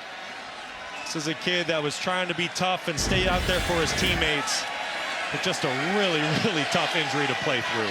Literally one of the best players in FCS football, and you think he's probably not coming back into this championship game. His brother's having a huge first half. Taco Dowler and Adam Jones, who went into the locker room, is back on the field, gets the ball here. First play of the drive, makes a cut. Tough running from Adam Jones.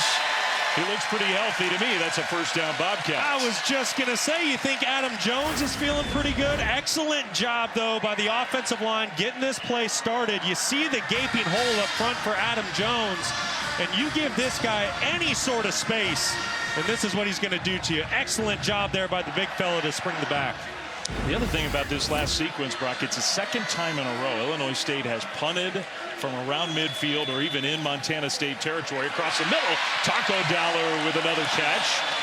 Outside the 40, close to, and I think he did get spotted enough for a first down. There is Caden, who's on the bench, watching his brother with another catch on the offensive side of the ball. It's incredible, the relationship of these two guys who, in a lot of ways, are the heartbeat of this Montana State team. No doubt about it. Caden Dowler, you have to think about this. He's torn his ACL twice in his career at Montana State. He's barely been on the field, but he was still voted a team captain this year, made the most of his opportunity with an All-American honors to cap the year. You just hope he's able to get back out there. Oh, and we got Stormy down on the field. Stormy, what are you seeing? Oh, he's been talking through kind of what you guys did and what happened to him on that play, but worth noting with him back on the bench, as you mentioned, he did have his helmet in his hand, so we're going to keep tabs on this for sure. But you mentioned the injury history, Brock. That's why this season has been so special for him. He wasn't able to be out here on the field last year with his teammates to fight for a national championship. He was giving everything he could to be out here today. Agonizing for Caden last year to watch the championship game. Lampson on the move. Justin Lampson. Man, powerful quarterback running across midfield. Stopped a little bit short of the first down after his first incompletion of the game the play prior. So I've been saying it. You have to have rush lane integrity. Keep an eye how the Redbirds just lose their gap discipline here. You're going to see number 8, Lorenzo, jump right out of that gap, and that invites Justin Lampson to scramble forward. If you're a defensive tackle, you need to build a wall. Defensive end, push to quarterback level, and then squeeze the pocket. Wow, a busted play. The ball got snapped, and nobody was ready for it. On third down and 1, and Ty Niekamp, the All-American linebacker, shot through there and made the tackle for loss. I mean, that's not a false start penalty, but in essence, it's the same kind of problems that the Bobcats are having. Well, the Bobcats are trying to do a quick snap. This is Niekamp, 46, that makes the tackle. But watch the quarterback. He's looking to the sideline, trying to get that Redbirds defense to just kind of take a breath. Hey, quarterback's doing a check with me. Tries to do a quick snap, catch them by surprise. But the center, JT Reed, was not ready. And a good play by Niekamp, the first punt of the game for Montana State. Fair catch at the 20. So a lot of things happening on both sides. We'll step aside. 14-0 Bobcats. Well, this FCS national championship game in the history of the FCS, some of the greatest players who've ever played the game. Richard Dent, Charles Haley, Jerry Rice, the greatest, most dominant wide receiver of all time, Aeneas Williams, Michael Strahan, Kurt Warner, all FCS players, all went on to be Pro Football Hall of Famers. Terrell Owens, Randy Moss, Jaron Allen at Idaho State, the great Walter Payton, maybe the greatest of them all, the Heisman of the FCS, named after Sweetness, who started Jackson State back in the early 70s. Illinois State back on the field, and Lord with the catch from Rittenhouse, and a gain with a penalty flag thrown across the 35-yard line.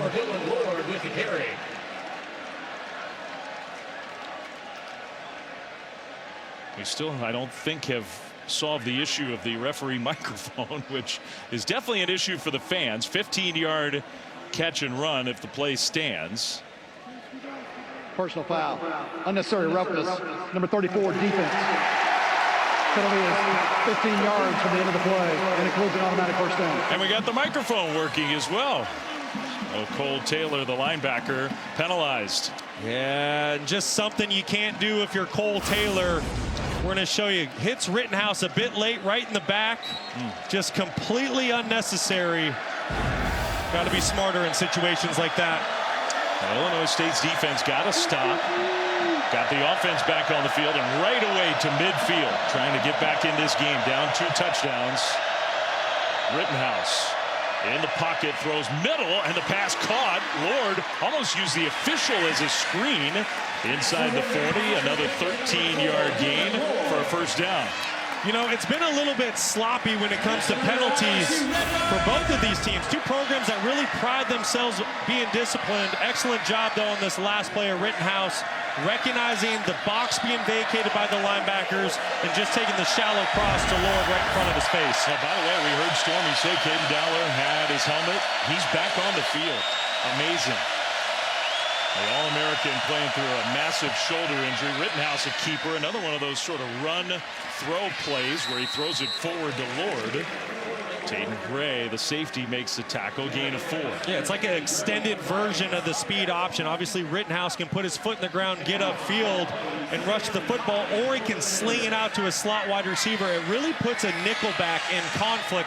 Hey, do I want to come up and make a tackle on the quarterback? Well, if I do that as the quarterback, you're just going to throw the football behind my ear. We saw Caden Dowler communicating from that spot at safety.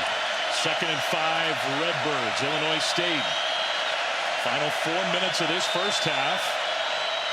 Dawson with the carry, right side. Dawson took a hit, still going. And inside the 25-yard line, first down and more. Really good block by Logan Brassfield. The right tackle, you're going to see Iden bump inside. Brassfield kind of hooks him there, and that's all that Victor Dawson needs to capture this edge. If you dive inside and you don't set the edge against this Redbirds offense, they will make you pay. 1st and 10, Illinois State. And probably not in a big hurry here. Montana State's going to get the ball to start the second half. Dawson gets the carry, left side run, and tripped up inside the 20, gain of 3.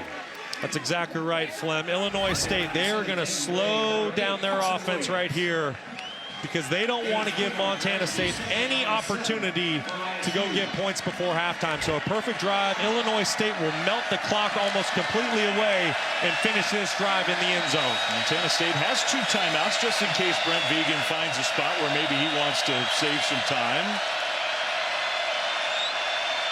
Lord in motion. Rittenhouse back to pass, looking right, dumps it short, incomplete. He had pressure in his face. That was a dangerous pass. Hunter Parsons got the pass rush on. So that sets up 3rd and 7. Clock stops with 2:16. Lampson's getting the offense revved up on the sideline, hoping to get a chance here before the end of the half.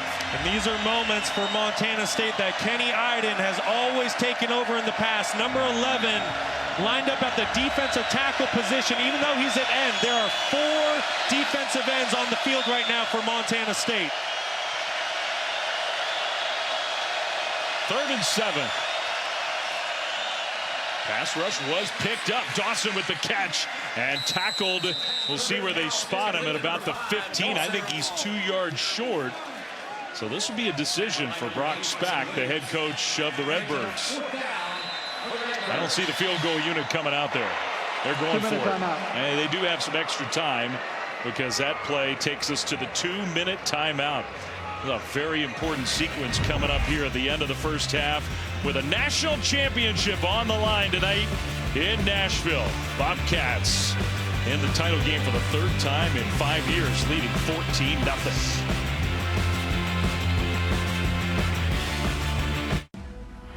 Gava Nacho and Jay, coming up at the half, we'll look ahead to the CFP semifinals. The offenses and the defenses the fellas trust most. Jay, 4th and 2, what do you want to see? You know, they struggled to establish control of the line of scrimmage, running the ball, but I think you have to get your quarterback outside the pocket, give him that RPO that's had success during this drive. I'm okay with the field goal to get points on the board, but it looks like they're going to go for it. Lem, it does indeed look like they're going to go for it. The guys will have much more when you join us at the half. You guys have a pretty good view of this huge play coming up. 2 minutes to go, first half. And the Redbirds going for it on 4th and 2. Rittenhouse all alone in the backfield is going to throw, and the pass is caught by Lord. First down inside the 10. It'll be 1st and goal, Illinois State. That is a really good play design by Tony Peterson, and Dylan Lord does an excellent job throttling down in the zone hole. Keep an eye on the left side of your screen, number 4. He senses the zone defense by the Bobcats, settles down into that zone hole, gets friendly for his quarterback. Big time pickup by the Redbirds. 2 4th down conversions in this first half for Illinois State. 1st and goal inside the 10. Handoff Dawson straight ahead and met immediately by Big Paul Brott.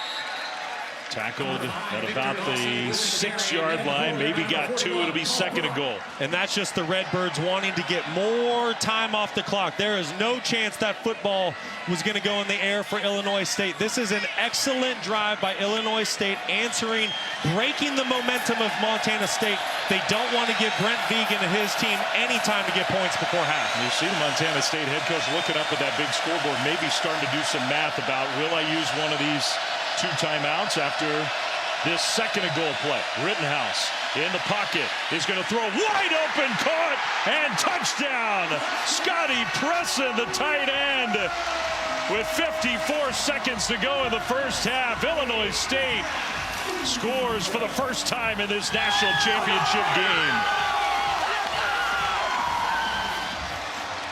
Big time drive.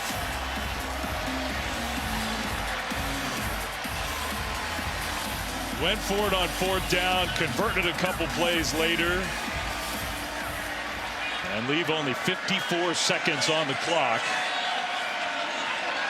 Michael Cosentino, who just took over as the primary place kicker for the Redbirds, is up and good. Well, the gutsy call by Brock Spack pays off for the Redbirds. Seems like a little bit of confusion by Montana State. Scotty Presson, working left to right across your screen, ends up wide open. Part of Montana State's defense was playing man coverage. You had linebackers in zone coverage. Nobody tracked Presson as he worked across the field on the shallow cross. Great job by Tommy Rittenhouse to find his tight end. Presson, the guy who had one of the most memorable plays in Illinois State history when he caught the 2-point conversion in Fargo to win the game against North Dakota State. A record-setting season for Tommy Rittenhouse, the 5th-year senior. Underestimated his whole career, under-recruited out of high school. He's not big enough. His arm isn't strong enough. 3,300 plus passing yards, an all-time single-season record for the Redbirds. And not only that, he set a record for touchdown passes in the season. Coming in tonight, 36, new school record. I tell you what, he might not have the measurables. 5'11", 195 pounds. Flem, you mentioned it. He was under-recruited, overlooked. But I tell you what, this guy is gutsy. He's got a big heart. He's got some special metal that makes up who Tommy Rittenhouse is. And that was a big-time answer by the Redbirds. Kickoff is going to go into the end zone for a touchback. Well, college football playoff semifinals on ESPN. ESPN Deportes, the ESPN app. Thursday, you got Miami and Ole Miss in the Verbo Fiesta Bowl. Friday, Oregon and the #1 seed, Indiana, 7:30 Eastern. Coverage of both games kicks off at that time, 4:30 Pacific. Spots in the national championship game, FBS style.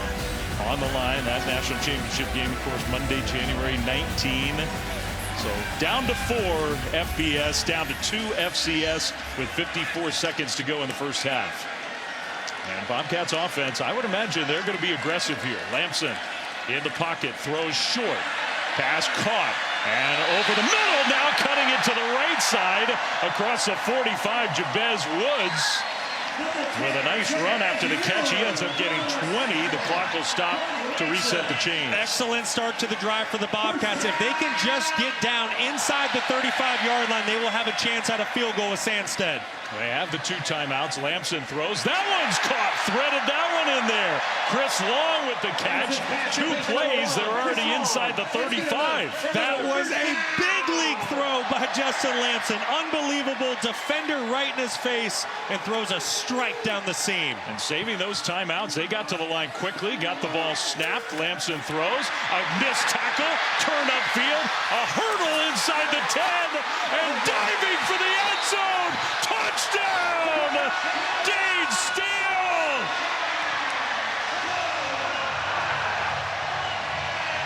He didn't go down!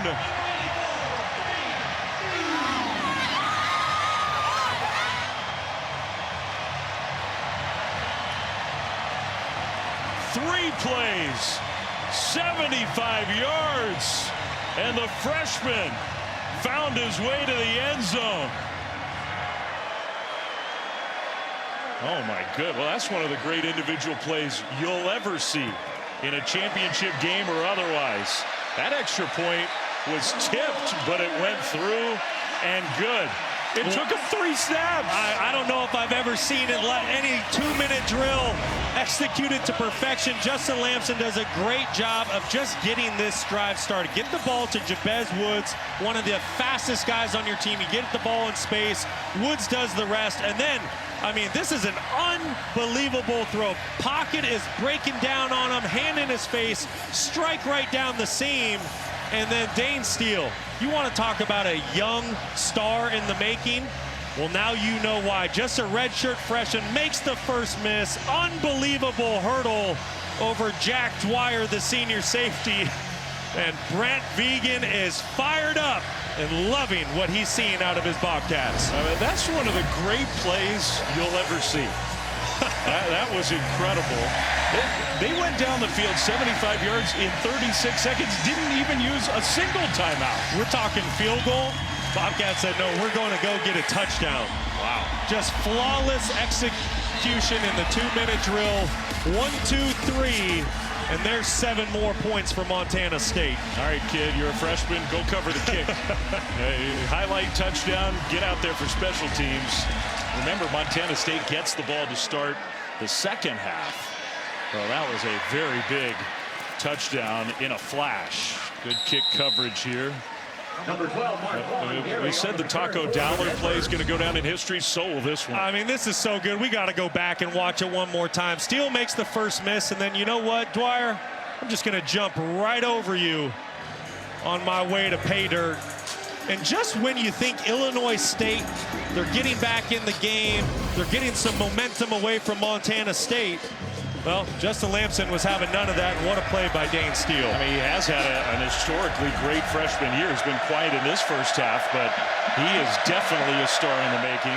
13 seconds to go, and Dawson's going to carry it left side. Dawson trying to get to the sidelines, will go out of bounds. That'll stop the clock across the 35. Only 7 seconds on the clock. They do have 3 timeouts. Yeah, I think you try to, you get one more quick pass off here, fall down, call it first down timeout situation, in hopes that you can get a little bit closer and try a Hail Mary as time expires here at the end of the second quarter. Got to get this football out of your hand very quickly if you're Rittenhouse. No time to hold the ball. Instead, they just hand it off. And Dawson gets shoved backwards. Drilled by Tatum Gray. The final seconds will tick off the clock. And that's the end of the first half. What a crazy last couple minutes. And Justin Lamson and the Bobcats are understandably fired up. Well, the guys had a great view of all that chaos. Kevin Connors and company right here live in Nashville. Halftime. Take it away, Kevin. Let's fucking go! Environment here on the campus of Vanderbilt University. A thrilling first half capped off and punctuated in a major way. Justin Lamson threw it, but Dane Steele did the heavy lifting. The freshman, his first catch of the game, goes for a touchdown in the FCS national championship game. And alongside Sam Acho and Jay Walker, Kevin Connors, delighted to be with you. Jay, Justin Lamson completed the first 9 passes that he threw in that first half, 6 of them to Taco Dowler.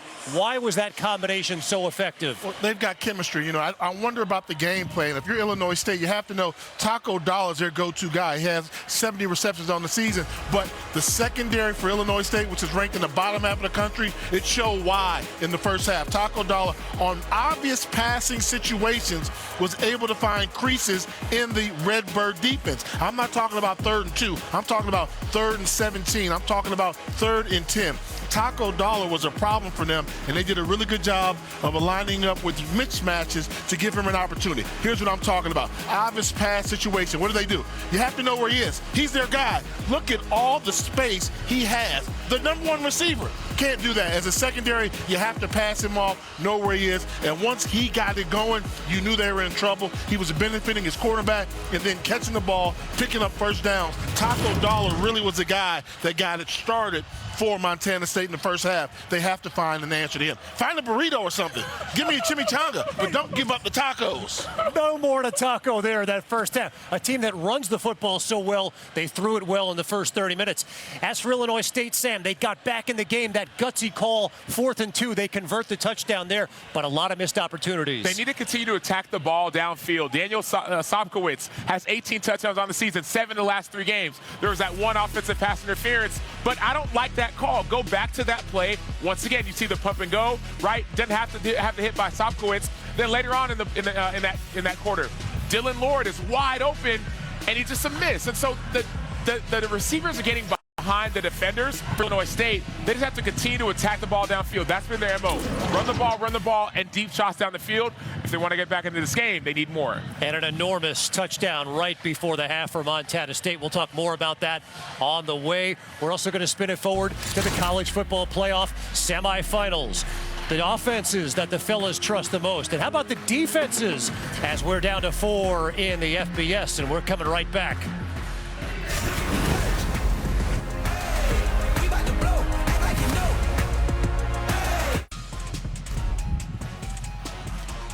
Well, Nashville, Tennessee is putting on quite the show for the FCS National Championship game. We're at the half. Montana State, the 21-7 lead with Sam Acho and Jay Walker. Kevin Connors here with you. How we got there, Jay, it's been the legs of Justin Lamson, 2 rushing touchdowns. Yeah, anytime he can control the line of scrimmage, he played a fantastic first half, capped it off by running for the touchdown, but his arm was phenomenal. Tommy Rittenhouse here to Scotty Presson, Sam. And this is what Illinois State needed. They needed a score, but they didn't finish the half. Speaking of finishing the half, did Dane Steele ever do it? And he did it all by himself. He hurdles over the defender, down to the end zone, gets a little bit of help to get the touchdown. Look at the athleticism here on display. I thought the knee was down after the initial hurdle, but look at the athleticism and the balance to say, I'm not done. Give me that. I need 6. Give it. Bingo. The freshman in the national championship game with an incredible effort. It's Justin Lamson's 11th game this season. He's hot. A passing touchdown. Cool him off. He's hot, Kevin. And a rushing touchdown. You're right. Most in the FCS, he's been dynamic in this first half. Big reason why the Bobcats lead. When we come back, we're talking about the difference makers on the defensive side of the football. Miami and Indiana. And much more on the way. An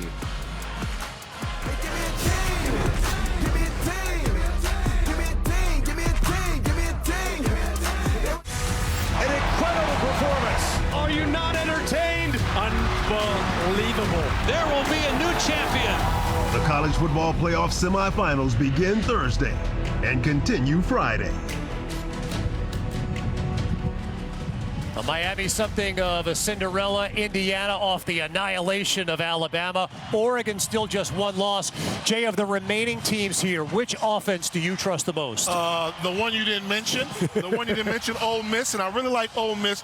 You know, the quarterback Chambers is having a fantastic year. But the play calling, Charlie Weiss Jr. calling the plays, in that acting role. This offense has not missed a beat. They're scary. Even when the one game they lost this season, they scored a lot of points. So anytime you take on Ole Miss, you know it's going to be a shootout. We're talking about the play calling for Ole Miss. How about the play making for the team that was mentioned in Indiana. Indiana's the offense that I trust the most because every single receiver on that team has the ability to make the big play. Last week it was Charlie Becker. We've seen Elijah Surratt, Omar Cooper Jr. No matter who it is, the receivers can make plays for a Heisman Trophy winning quarterback. And oh, by the way, if it's not the receivers, it's the run game. Indiana outrushed Alabama 215-34. So this is a dominant rushing attack, even if the passing game isn't effective. I see you, Acho. I like Heisman's. Everybody likes Heisman Trophy winners. Okay, I like Heisman's. I'll give you that. So you picked the wrong team, is what I'm saying. No, I picked the wrong team. I just said I like Heisman's. How about this, guys? In 8 quarters against Ohio State and Alabama, Indiana's given up 1 touchdown. So not to lead you here, but of the remaining teams defensively, who do you trust the most? That's why I like the Hoosiers. When they say, who's yours, who's going to score on them? When I talk to coaches in the Big Ten, they say it's almost unfair schematically to prepare for them for what they bring to the table. Sound football, they swarm around everywhere they go, and they're underrated with their team defense. They play sound, fast, physical team defense. That's the sound that you can get in college football. What position did you play? What position did you play? I picked apart defenses. Okay, you're a quarterback, right? You know what's unfair? Trying to have guys protect against Ruben Bain and Akeem Mesidor, 2 edge rushers who are trying to pick you apart when you play quarterback. Yes. Those guys are going to be top 10, top 15 picks when it comes to the NFL draft. They had 5 sacks in their game last week versus Ohio State. And Ohio State's team with a quarterback who was a Heisman Trophy finalist. It's very hard to block those edge rushers, and people talk about rush and coverage working together. There it is right there. You can tell they study film and then they're prepared because they're making pick sixes on plays like that. And so, yes, I understand play calling, but they're playmakers on the defense side of the ball for Miami. 12 sacks in 2 playoff games for Miami. How Pete Golding and company scheme against the pass rush could decide who plays for a national championship.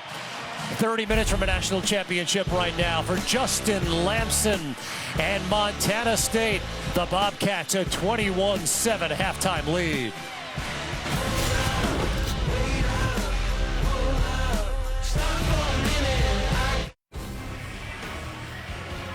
Hey, next Monday night, the NFL playoffs are on ESPN, ABC, and ESPN2.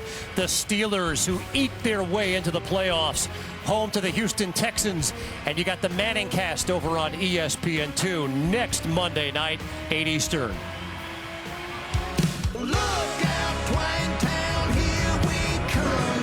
Time to find out who's number one. Ain't no rest till we get to the best of the FCS. In the pocket, is going to throw wide open, caught, and touchdown. Back with Sam Acho and Jay Walker. Acho, this is a 7-point game, if not for that 3-play, 75-yard drive just before the half. What's got to change for Illinois State? Defense. People talk about defense wins championships. This is the perfect opportunity. Illinois State has to find a way to take the ball away. The ball's been on the ground. You need to force a recovery. And so big-time players make big-time plays and big-time games. There's some defensive studs on Illinois State. They need a turnover, and they need it fast. And I think if you're Montana State, you're half away from getting a victory there. What do you need to do?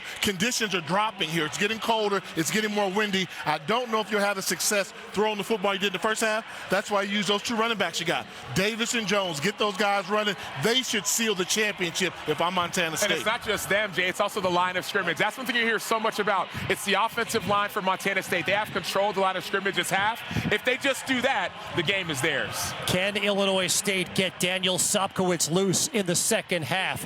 Do they have enough to mount a comeback? We're going to find out here over the course of these next 30 minutes. We may have seen the play of the season in the FCS at the end of that first half. Lamson to Steele for a score.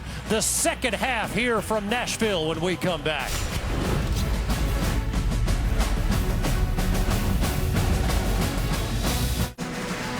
And welcome back to the NCAA FCS National Championship. Crazy finish to the first half. We get ready to start the second half in Nashville.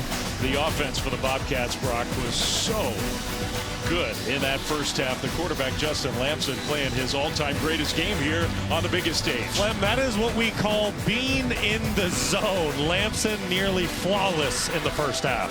With his legs, with his arm, led one of the greatest 2-minute and in this case, 36-second drives that we've ever seen. One passing touchdown. That was a spectacular play at the end of the first half. 2 rushing touchdowns, almost perfect. 12 of 13, 228 yards. 11th time this year he's had a pass and a rush touchdown in the same game. He's got 3 TDs in a half, and he and the Bobcats are going to get the ball to start the second half. I tell you what, he is so dangerous right now at the quarterback position. If you watch him from the start of the year to now, he is somebody who just got progressively better, understands what they're trying to accomplish on offense. And I tell you what, the way he played in the semifinal at home against Montana and tonight in the first half against Illinois State, this is a quarterback playing with a ton of confidence. If Illinois State does not find a way to break that confidence, I don't know, it's not going to be a good 30 minutes for them. All right, Redbirds, just a minute to go in the first half. We're feeling like we're right back in this game. Momentum's on our side, and then that incredible drive happened. So the Bobcats up by 2 scores, 21-7, and they will receive.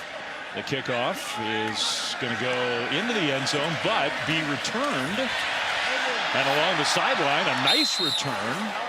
Well, the Bobcats will have good starting field position for this drive. Dave Flemming, Brock Osweiler, Stormy Buonantony is with us as well. Okay, so you mentioned it with Illinois State. All the good stuff about the Bobcats.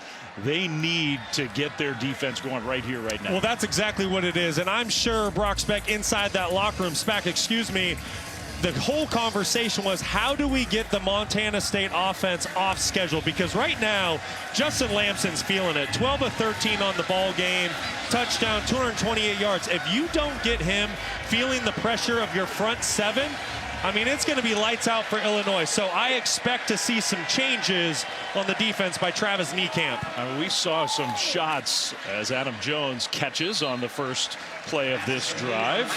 And let's go down on the field to Stormy. Well, and Dave Brocksback told me when he addressed his team, a big theme of his message was that first half wasn't you. He said, you were frazzled. You know how to rush the passer. We need to rush the passer. You know how to tackle. You know how to play with technique.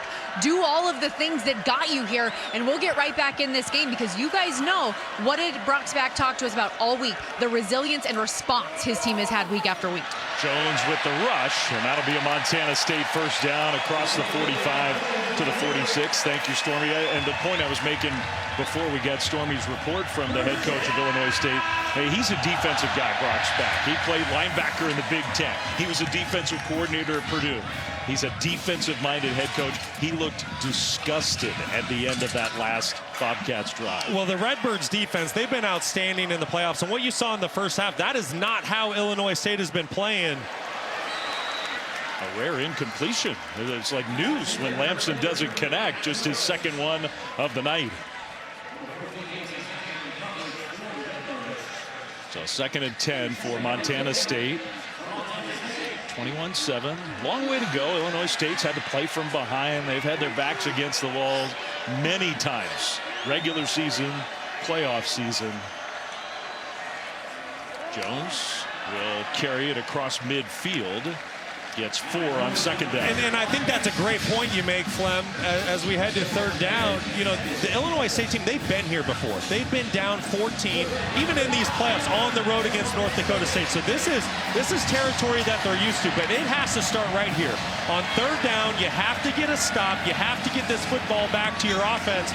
We've yet to say Ty Niekamp's name, number 46, the middle linebacker in the middle for the Redbirds, a consensus first-team All-American. His impact has to be felt. 3rd and 6. Pressure coming. Lamson takes a hit and incomplete. There's a penalty flag down near the line of scrimmage. So the extra rushers for Illinois State definitely interrupted Lamson's rhythm on that play. He's pointing in the other direction. We'll see. So many big penalties in the first half. Holding, number 66, offense. Penalty decline. 4th down. It's on the right guard, Titan Fleischman.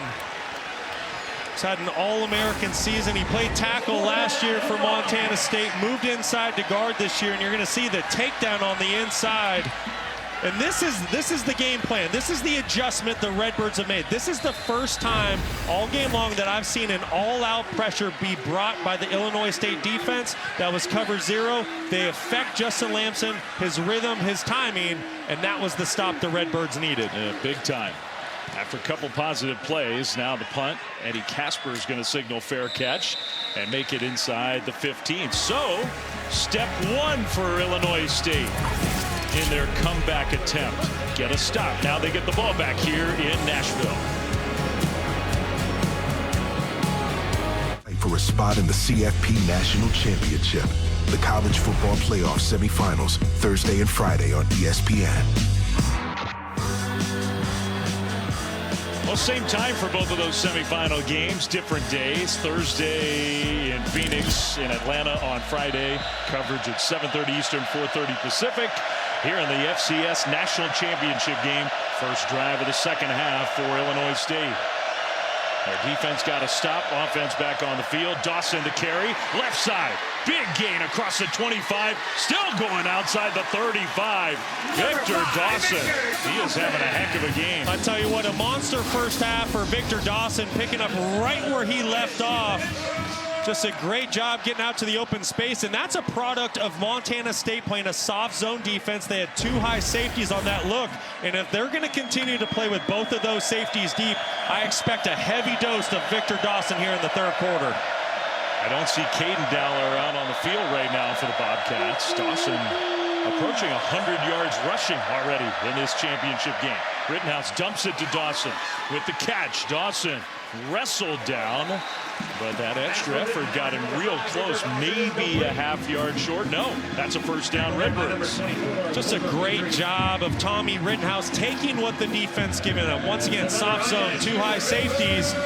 Well, normally you're going to run against a box look like that, but hey, great job staying patient in the pocket, getting the football down to your check down, and picking up a first down. I've been really impressed with the decision making and the way Rittenhouse has seen the field tonight. Dawson off the field. Winkers right in the backfield with Rittenhouse. Play fake to him. Rittenhouse rolling right. Still rolling and throws it right at the feet of his receiver, Dylan Lord.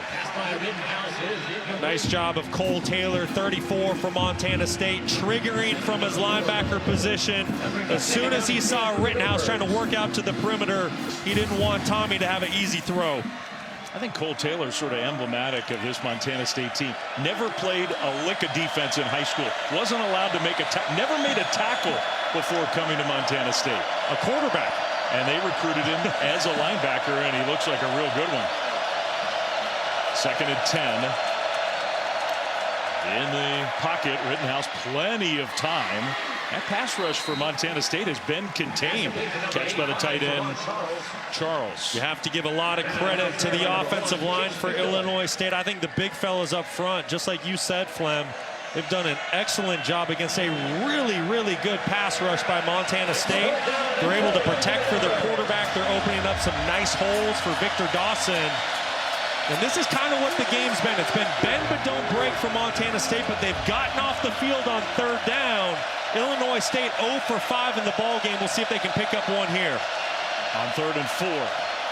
Right, leaves the backfield. Rittenhouse is going to throw. That one is caught with a big hit, but Dylan Lord hangs on. What a catch. Well, just another excellent job of offensive coordinator Tony Peterson creating a favorable matchup. This is a slot wide receiver on a safety. Excellent job by Dylan Lord concentrating on that football and bringing it in on 3rd down. Really tough catch. Managed to hang on to the ball. Got down inbounds. Big hit from Coulter Petrie, who's a guy who in a lot of ways takes Caden Dowler's place when he's not on the field. Now throwing on 1st down all the way across the field and incomplete. Trying to hit Sobkowitz.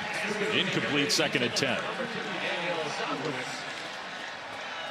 Illinois State, I mean, they've had the ball for longer in this game than Montana State has. In general, they've moved the ball very well, approaching 250 total yards of offense. They've done some really good things, both offensively and defensively, but the biggest issue has been on the defense, giving up some explosives and then staying on the field offensively on 3rd down, finally getting the first 3rd down pickup of the night, just a play ago.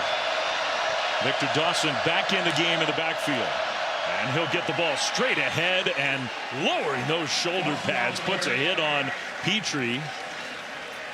Set up third down. He is a tough runner. He is, and I tell you what, he packs a punch at 220 pounds. You're going to make some serious business decisions when you meet Victor Dawson in the hole. 3rd and 4, undoubtedly 4-down territory for the Redbirds. Zach Cruz, defensive end at the bottom of your screen. He's had a good night. Let's see if he can make a play here. It's kind of been the one guy to get pressure on. Dawson with the carry. Dawson broke a tackle, and he'll get out of bounds. And we'll see where they spot him enough to get the first down. That's impressive. I really like that play call by Tony Peterson. Why not run it on 3rd and medium the way Dawson's playing? Just the power and explosiveness. Excellent job with the stiff arm. Picking up another first down for the Redbirds. And this is a team starting to feed off of one another. Defense gets the big stop that they need, and offense is driving. 8 plays, 52 yards, 3.5 minutes so far. Play fake. Rittenhouse trying to get those shoulders squared. He does a pretty good job of that, I think. When there's nothing there, he just ends the play. Doesn't make a mistake, doesn't take a loss. That's right. He's a really, really good decision maker. I think he has excellent vision on the field. He understands what Tony Peterson is trying to get accomplished with his offense. And I tell you what, he's just an extension of Tony Peterson down there on the field. Very smart football player. How many offense coordinators stand and pace in the coach's booth to call plays?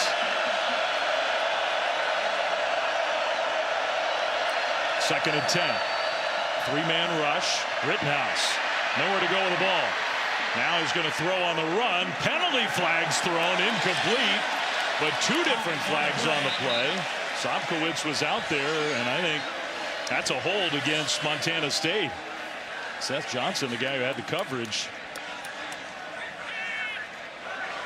Pass interference, number 9, defense. Penalty is 15 yards from the previous spot.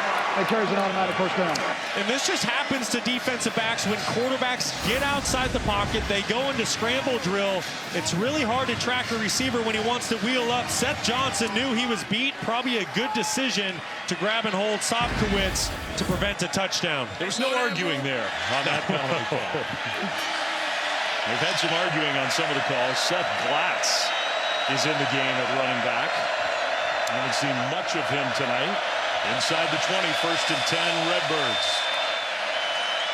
Rittenhouse, again, time in the pocket across the middle, incomplete. He had Dylan Lord, and the pass was just a little too high. Yeah, this is one Rittenhouse is going to want back. Great job of Tony Peterson getting the matchup on the safety. You're going to see a motion out here and then just runs a post right down the middle of the field. This is a throw that Rittenhouse typically makes. One he's certainly going to want back. Yeah, that's a touchdown. Instead, 2nd and 10.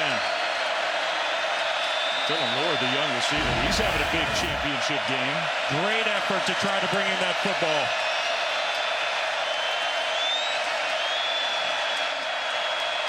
Rittenhouse, hands off, and a spin move, but just nothing there. Glatz tackled immediately. Xavier Aarons, the freshman linebacker, has been banged up playing tonight. Finally, he's gotten healthy again, made the tackle. Yeah, he's made some really nice plays tonight, and I was impressed right there, just diagnosing the play very quickly, triggering on the back. This is a Montana State linebacking core that's nicked up. A lot of bodies rotating through right now. 3rd and 9. They've converted twice on 3rd down on this drive.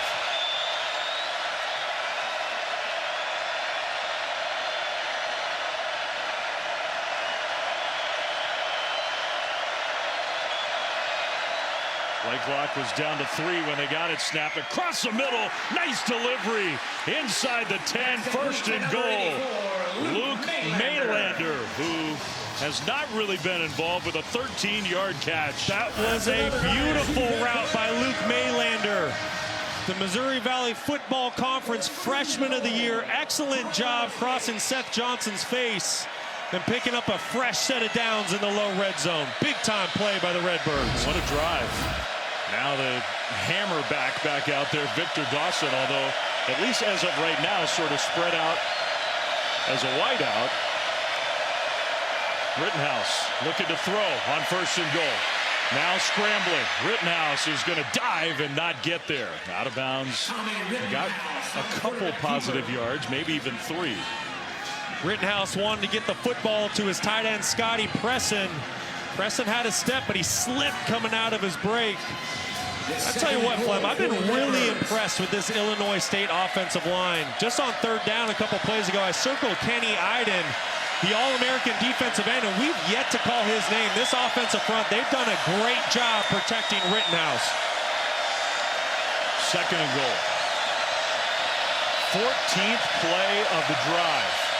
Rittenhouse, designed quarterback run, takes a pop and goes down. Got stopped about a yard short. Cole Taylor with some help from the safety Petrie in on the tackle. Big time collision down there on the goal line. Tommy Rittenhouse against the former quarterback turned linebacker, Cole Taylor. Ooh, and he's hurting. You can see Rittenhouse sort of shaking out that right arm. 4 down territory for the Redbirds. Don't be surprised if they go with a hard play action here and try to pop the ball to a tight end. Rittenhouse, play fake, throws, and it's incomplete. Flags thrown though. Sobkowitz, the intended target, and Seth Johnson again is going to be penalized for the 2nd time on this drive.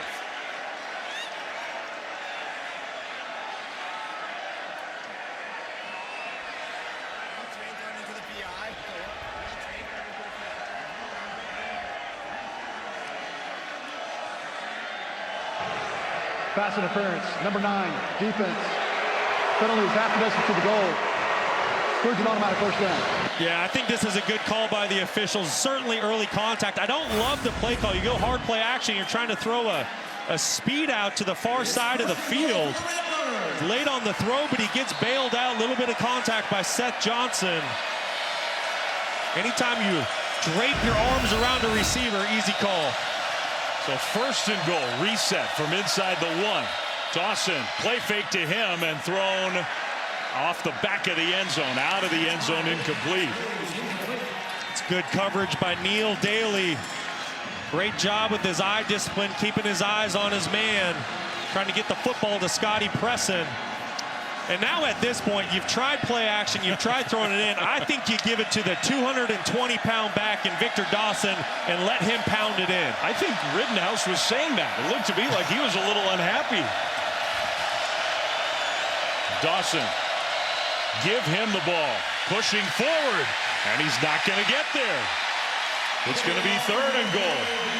I'll tell you what, big number 97, Alec Eckert, and 41, Paul Brott, bowing up down on the goal line. That's a big-time stop by Montana State. But once again, on 3rd down, I expect the Redbirds to go back to Victor Dawson. How many times can the Bobcats defense hold up? So many plays on this drive, so many plays inside the 10-yard line. 17th play of the drive coming up. 3rd and goal. Dawson again. Dawson stopped. He was stopped. Now, Redbirds are saying the extra effort got him in. Maybe the ball came out. Did the ball pop out? Touchdown. The right tackle. Logan Brassfield ended up coming up with the ball. Crazy. Wow. Massive collision down there on the goal line. Ruling on the field is a fumble into the end zone, recovered by the offense. The ruling on the field is a touchdown. The previous play is under further review. Well, the strong safety 24, Coulter Petrie, who's playing for the injured Caden Dowler, comes up. Big time collision with Dawson. Boy, that looks like a fumble and a touchdown for the Redbirds. Well, we have Matt Austin with us. Matt, what do you see? Well, I think the officials absolutely nailed it. The ball definitely came loose before it crossed the goal line, and the offensive lineman fell on it. So what a great opportunity for Illinois State. Yeah, what a break that is. I mean, talk about a team. Nobody wants to give up an inch down there on the goal line. Big time collisions. The physicality that we are seeing out of the lines for both of these teams. Wow. And the bounce of the ball, that could have been a backbreaker for the Redbirds. Instead, they're right back in the game, assuming this play is upheld, which I think it After will further be. video review, the ruling on the field of a touchdown is upheld. And what an impressive drive by Illinois State, led by Tommy Rittenhouse. 17 plays, 85 yards. In so many ways, it just felt like it was a gotta-have-it moment for this Redbirds offense. Prior to this drive, they hadn't got a single third down conversion for the game. Some great decisions by Tommy Rittenhouse, tough running inside by Victor Dawson. And Illinois State is right back in this thing. I tell you what, a little pressure shifts back to the favorites now, because their defense has been on the field for so much time in this game. Extra point pending here. Cosentino, kick is up, and it is good. Well, that's a drive that definitely has Illinois State back in this game. A little bit unlikely that the right tackle, Brassfield, was going to be the guy to get it in the end zone, but he was right there in the right spot. 21-14 ball game.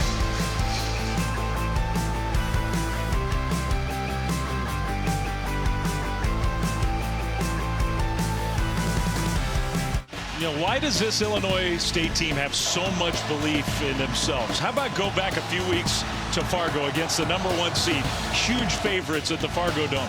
They were down 14 with 3 minutes to go. Touchdown to Sopkowitz. Forced fumble on the strip sack. 4th and goal.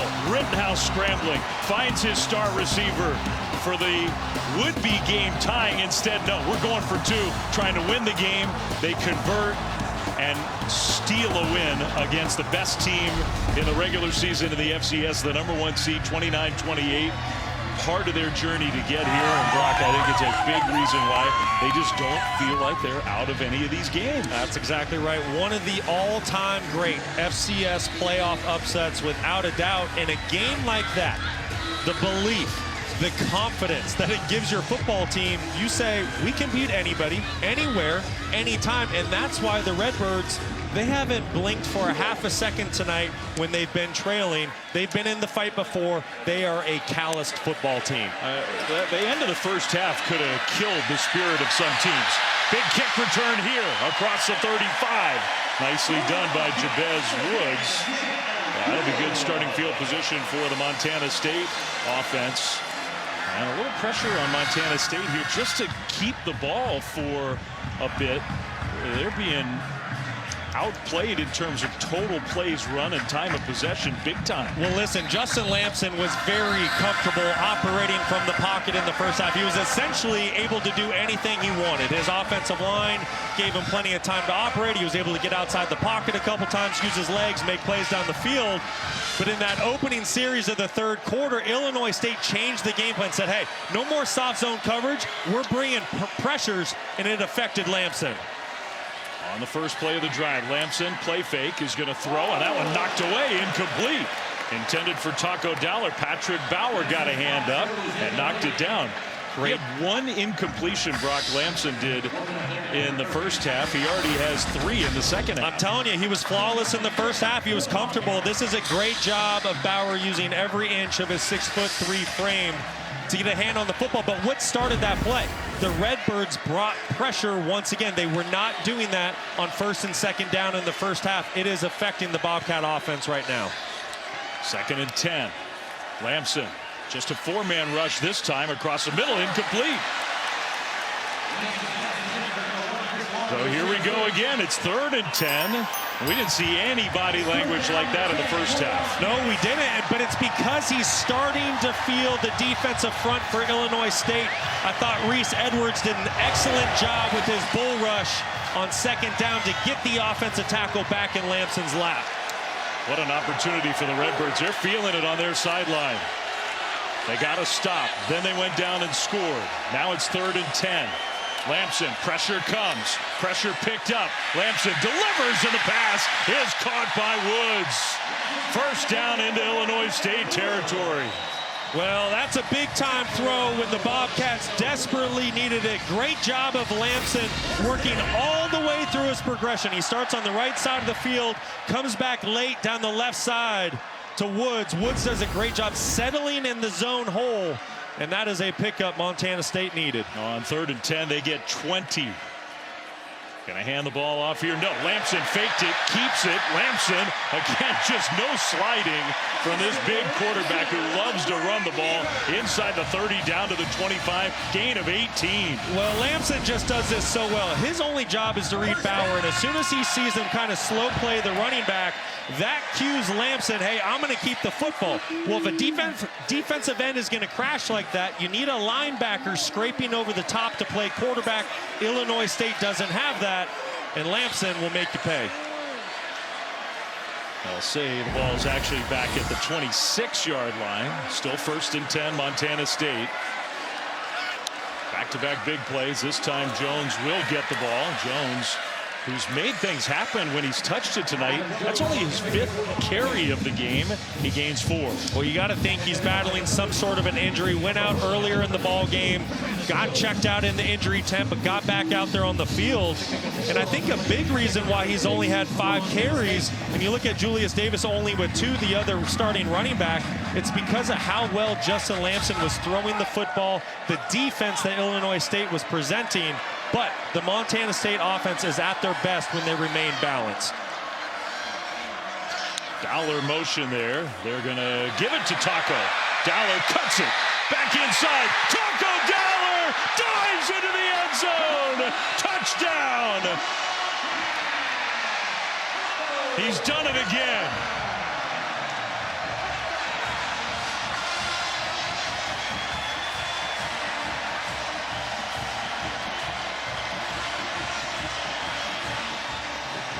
Guy is just playing like a superstar in the playoffs for the Bobcats. There's just nothing Taco Dowler can't do with the football in his hand. Just an electric playmaker. It doesn't matter if it's returning punts or kicks, taking handoffs, catching footballs. This guy's just a playmaker. And it was a moment ago, it was 3rd and 10, and the Redbirds were bouncing around, and then Taco gets the ball. It's a beautiful block by Adam Jones on the perimeter to help his teammate Dowler out.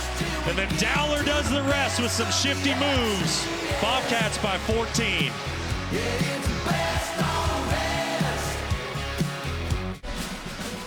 Well, the NCAA championship season continues this March. For more information, visit ncaa.com, the home for all NCAA championships. All the nightlife and the fun away from the field here in Nashville has been a great venue for the first time for this FCS national championship game. Some wild swings in this one. Just when Illinois State looked like they'd wrestled all the momentum and positivity in the game, taco time. Taco Dowler with a tremendous run, his first rushing touchdown of the season. And the kick coverage excellent for the Bobcats. Chris Taylor tackle. Let's go down to the field to Stormy. Well, Dave, I got to tell you, no one was more excited than his brother, Caden Dowler, on the sideline, going up and down, just lighting everybody up with excitement. But unfortunately, Montana State doesn't give in-game injury updates, but it looks like Caden's day is done. The Big Sky Defensive Player of the Year. He's got that right shoulder strap loosened, no helmet on the sideline, been holding his collar with that right hand to alleviate any weight of that arm. So unfortunately, we're not going to have him back out here, it looks like, but very excited for that big play for Montana State. He doesn't want to be a cheerleader, Stormy, but he's a really good cheerleader when he's not out there playing. Good delivery from Rittenhouse, took a big hit in the backfield, found his tight end, and Illinois State gets a first down. That was a really nice catch over the middle by Javon Charles, the big tight end. And an even better job of Rittenhouse recognizing that he was pressured. There was a free rusher coming at him, getting that football out of his hand out to his playmaker. He's got a bandage. He's been bloodied. He's been hit hard a couple times, including near the goal line on the last drive. And his final game in a great Illinois State career. Play fake. Rittenhouse throws in traffic, got the ball there. Caught by Casper, and then tackled after a gain of 4. Dangerous throw out to the perimeter, but an excellent job of Eddie Casper to ring in that football for Rittenhouse and get some positive yards. get the sense Montana State's starting to sniff a few of those out. They've used that style of play a few times tonight. Well, they're doing a really good job. There's a defender accounting for the quarterback. They're also accounting for the perimeter. The cornerbacks for Montana State, they're coming up and being physical, trying to blow up those screens to the outside. Play fake. Rittenhouse throws short to Dawson, the running back, turns it upfield. First down, Illinois State. Close to the 45, gain of 9. Illinois State, they're not going to go away quietly. We've mentioned it multiple times throughout this broadcast. They are battle tested. They've been in situations like this. It's almost like that they feed off of being down like this, being the underdog. And Rittenhouse putting together a great start to this drive. All the answers from Montana State, and the Redbirds just keep coming back. Seth Glatz in the backfield on 1st and 10. Rittenhouse throws it to Glatz. Short left, and just not a lot of room. In fact, he's going to lose a yard. Maybe 2. Well, that's a football that was designed to go out to the sideline. There was a lead blocker, but unfortunately he wasn't able to get out there. The football was a little bit underthrown, made the receiver come back for the ball. Otherwise, Seth Glatz would be able to get out to the perimeter, and he had a lane to go get some big-time yards. Final minute of the 3rd quarter, 2nd and 12. Illinois State.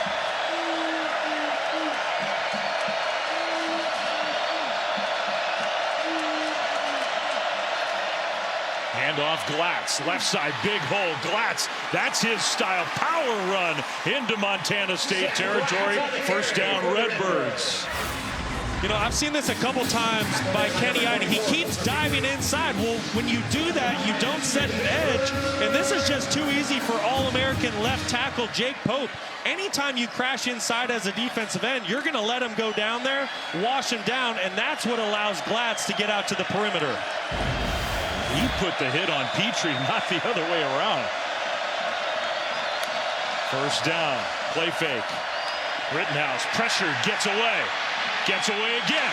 Now he's going to scramble. Rittenhouse dives down to the 41-yard line.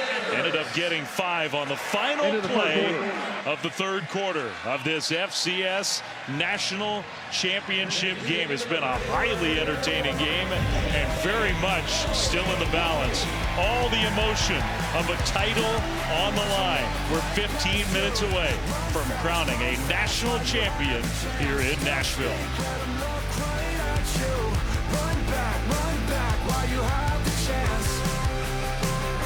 Coach Brent Vegan, all right, 1 quarter to go here for your group. How do you close this thing out? Well, we got to finish on defense there, okay? We can't let Rittenhouse get out. And then offensively, the next opportunity, we got to find a way to run the ball and continue to wear them out. Takes both sides, special teams at the same time. So, like where we're at, but this is a team that come back before, so we got to finish. Thanks, Stormy. Thanks, Brent Vegan, looking for his first national championship as a head coach. Montana State's first national championship since 1984. They're 15 minutes away, but playing a tough group to put away. Victor Dawson on 2nd down. Dawson takes a big hit, but fell forward and got enough for an Illinois State first down. I tell you what, Victor Dawson, he has just been running with bad intentions all night long. You can see the look in his eyes. 5'11", 220 pounds. He is just so hard to get down to the ground. Another game over 100 yards, 4th straight playoff game with 100+ yards rushing. He was not the starter for much of the year. 1st and 10, Illinois State inside the Bobcats 40. Early 4th quarter. Rittenhouse, play fake, swings it out left side, trying to get around the corner and breaking tackles. That's Casper. We got inside the 30 down to the 29. Rittenhouse is just seeing the field so well tonight. Anytime that extra defender for Montana State wants to get nosy and start playing the run, he flips the football out to the perimeter, really taking the best of both worlds right now. And he's 24 of 35. He's played a heck of a championship game, just like his counterpart on the other side, Justin Lamson. 9 different receivers with a catch for the Redbirds. 2nd and 3. Handoff. Dawson stacked up this time, right at the line of scrimmage. No gain. That time Montana State brought a little cross-dog pressure inside with the two linebackers. You're going to see Grebe and Taylor disrupting the offensive front for Illinois State, and Montana State had to do that. They had to do something to get this Redbirds offense off schedule. 3rd and 3. Got to think this is 4-down territory for the Redbirds. One of the more aggressive teams this year when it comes to 4th down. I expect this ball to stay on the ground. Rittenhouse instead is going to swing it out left side. Dawson got through that first would-be tackler and gets the first down. What an effort again by Dawson. Well, I like this play design, and it's really simple. It's just like a little basic snake concept right here, but it forces Grebe, the linebacker, to work over top the wide receiver outside Sobkowitz. That slight hesitation is all Dawson needs to pick up a first down. And Dawson against a DB out on the open field, that's not a real fair fight. 1st and 10, Illinois State, another long drive. This is the 11th play of this drive. What was the last one? Officially 18 plays. Rittenhouse scrambling right. Rittenhouse is going to fling it away. Took a big pop. And it just took too long to get rid of the ball. Seth Johnson hit him, and Rittenhouse was slow to get up. Well, Johnson's making Rittenhouse pay for not throwing that football away sooner. Tommy Rittenhouse, extremely tough football player, gritty kid, but I can promise you he's feeling that one. Wow. He knew the hit was coming too. 2nd down and 10. Talk about some guys laying it all on the line. National championship at stake. There's no tomorrow. Just 12-18 to go. Rittenhouse throws incomplete. He had a man. Penalty flag thrown. Kind of a late flag there. Intended for Casper. I think the left tackle was in the middle of it all again. It's going to be hands to the face by Zach Cruz. Personal foul, hands to the face, number 36, defense. Penalty is dashed to the goal and includes an automatic first down. I'll tell you what, Zach Cruz and Jake Pope, they have had a battle out there tonight. This is good on good. I mean, you could almost call it on both of them. Seriously. And maybe the finish to the play is what got the penalty flag against Cruz. I mean, talk about a bailout for the Redbirds. Rittenhouse misses an open wide receiver. You have to think the hit from Johnson affected that throw. But new life for Illinois State on this drive. It was going to be 3rd and 10. Instead, it's 1st and 10 from the 13-yard line. Dawson carries. Dawson lunges across the 10. Tell you what, this is a really quick triggering defense by Montana State right now. What do I mean by that? The linebackers and safeties are flying downhill. I guarantee you, offensive coordinator Tony Peterson is seeing that, and at some point expect a hard play action here, trying to get an offensive playmaker to the 2nd or 3rd level. Part of the field where Sobkowitz is so tough to stop. Dawson in the backfield. Play fake. No, they give it to him. Left side run, pushing. Stopped about 2 yards short. It'll be 3rd down. And there's no doubt with the score, with the game situation, where Illinois State is on the field. They are not kicking field goals.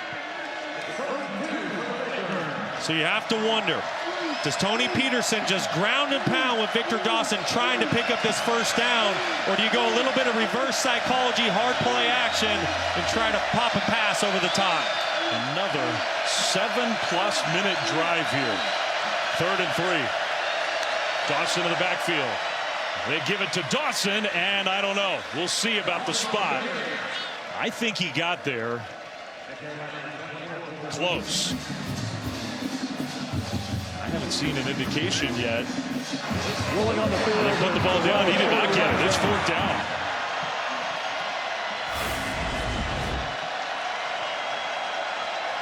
They get the spot right. Yes. They did. Yep. 4th down. You think anyone's getting the ball but Victor Dawson here? It would take some guts to do anything else. I wouldn't be surprised, though. Tommy Rittenhouse, he has been so good on the perimeter this season. If there's any way to get him to the outside. Timeout. Looks like Brock Spack wants to think about this one and get the play right. And you understand why, but he's unhappy. You're down 2 touchdowns. Those timeouts are precious in the fourth quarter. But this is the play of the year for the Redbirds, down by 14. The College Football Playoff semifinals, Thursday and Friday on ESPN. 15th play of the drive coming for Illinois State, and it's the play of this national championship game. 10-17 to go, 4th and 1 Redbirds, down 2 touchdowns. Victor Dawson, he's been grinding out the tough yards all night long. Here on 4th and 1, I don't know how you don't give it to the big tailback. Let's see, Rittenhouse lining up.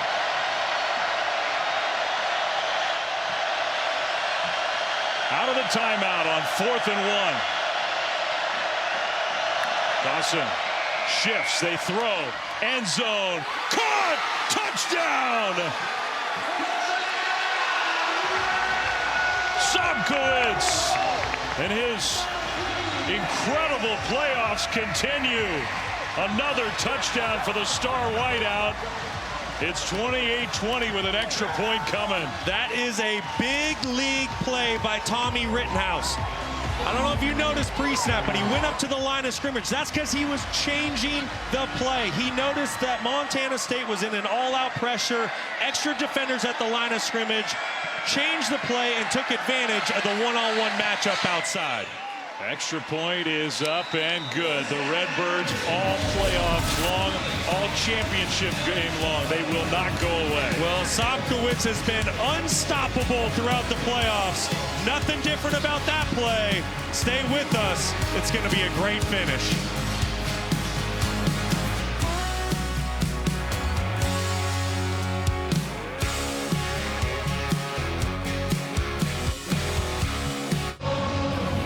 Championship game tonight here in Nashville. Semifinal games in Phoenix and Atlanta coming up Thursday and Friday. Miami, Ole Miss, Hurricanes trying to make an Illinois State-like run through the FBS playoffs. Ole Miss, what a story the Rebels have been without their head coach playing as well as they have all year. The Oregon Ducks, Orange Bowl champions in dominant fashion, playing a team they lost to at home in the regular season, the #1 seed Hoosiers of Indiana. Rose Bowl champs, emphatically looking like the best team in the country. Thursday, Friday, semifinals. Meanwhile, here we got 10-13 to go in the FCS National Championship. Dave Flemming, Brock Osweiler, Stormy Buonantony, Matt Austin. What a game.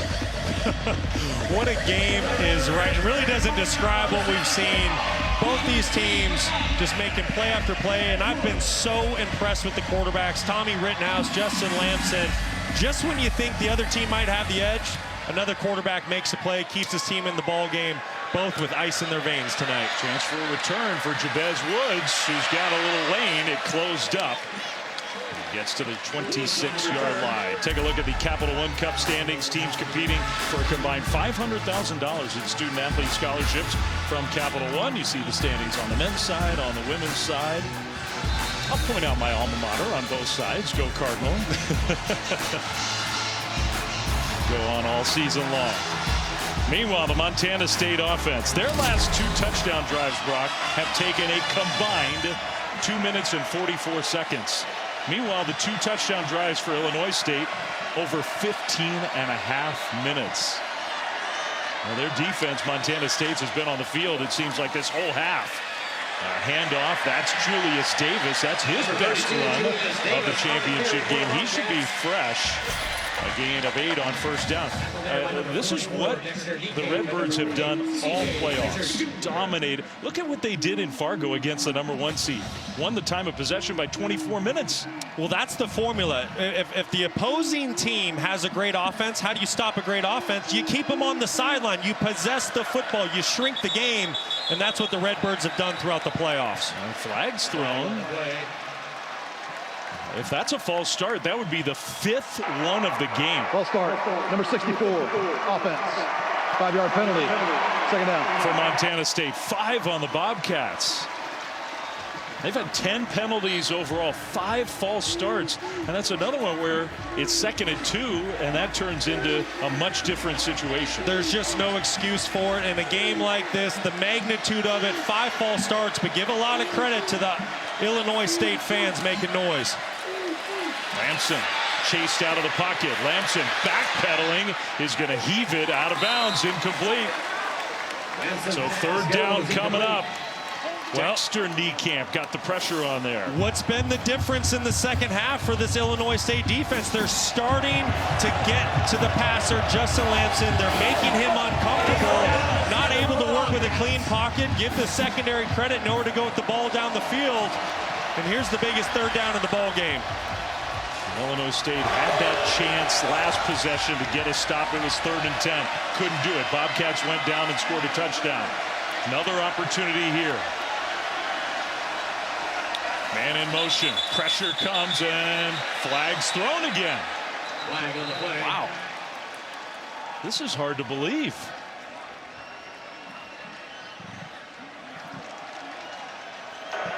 Ball start.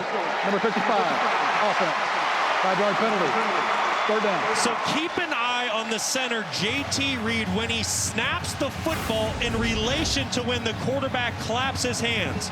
Keep an eye on it. This has happened a couple times tonight.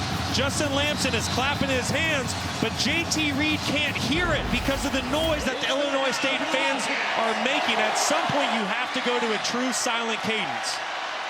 3rd and 12. Redbirds might have jumped. Lamson takes a hit. Going deep, incomplete. Trying to hit Dane Steele. A big hit in the backfield on the quarterback and the running back in protection. We'll see what the penalty is. Offside. Defense, number 46. 5-yard penalty. Repeat, 3rd down. That's their All-American linebacker, Ty Niekamp. And I really think it was actually on 14, Mason Kaplan. The officials getting the numbers mixed up there, but nevertheless, just a penalty that can't happen if you're Illinois State. But great job of Justin Lamson using a hard count and getting 5 yards back. Still 3rd and 7. Pressure again. Lamson throws, ball knocked away, incomplete. Got tipped at the line of scrimmage. Well, I tell you what, Illinois State, they have pushed all of their chips into the middle of the table defensively, playing with a double-edged sword. They are bringing all-out pressures here in the second half. Everybody is at the line of scrimmage. That's going to create a free runner on the quarterback. Lamson needs to beat him with the pass. He's not able to do it. Why is it a double-edged sword? Because if you don't get to the quarterback, your receivers outside and DBs, everyone's in a one-on-one matchup. Punt that goes out of bounds. Not a real good punt there. Illinois State down by a touchdown is getting the ball after the first 3 and out of the game for either team with 9:02 to go. Excellent field position for the Redbirds, who've come from behind before with a national championship on the line here in Nashville. We got a 1-score game.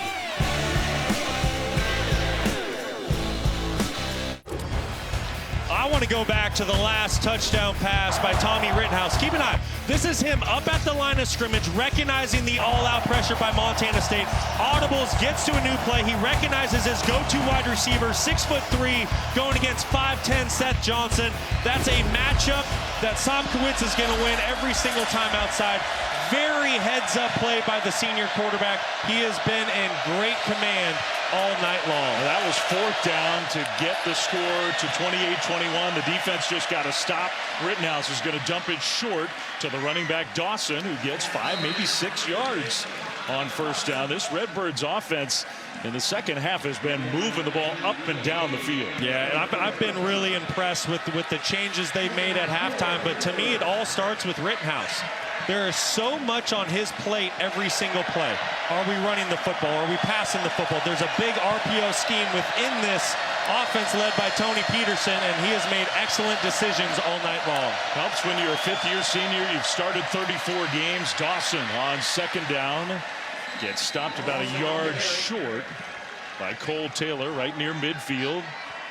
And for Montana State, it just feels like an avalanche of momentum from the Redbirds is coming at you.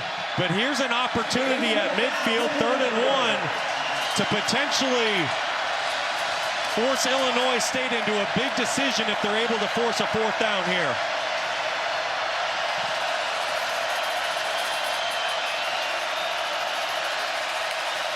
Third down, Dawson, a fake to him, throw out, right flat, caught, 1st down. That's Dylan Lord, the catch and run for a gain of 7.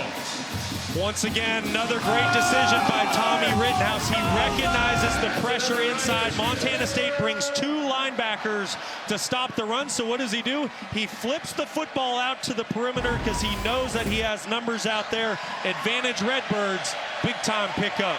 Well, you have to think at some point this Bobcats defense is going to get a little worn down. They've been out on the field, seems like for the whole second half. Rittenhouse this time does give it to Dawson. Gain of 2. Dawson on the carry. I'm just impressed with Illinois State. They said to us in production meetings yesterday, it didn't matter which coach we were talking to, which player, they said, we are comfortable being uncomfortable. They haven't led for 1 second of this game, but they will not go away. Now look at those numbers in the second half, how lopsided the time of possession is. 17 and a half to 5+ minutes. And they're on the move again. A touchdown, you would think would tie the game. Who knows? Rittenhouse throws. He's got his man open. That's Lord again.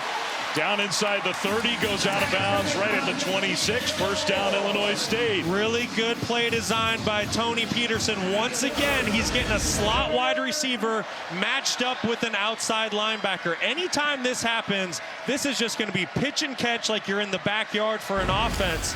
At some point in time, you would think Montana State would match the nickelback with wherever the slot wide receiver is. 10 catches for Dylan Lord in this national championship game. 1st and 10. Rittenhouse in the pocket, swings it out left side, incomplete. Carson Williams got the hit on Winker's right, and maybe better for the Redbirds that he didn't catch it. 6:05 to go.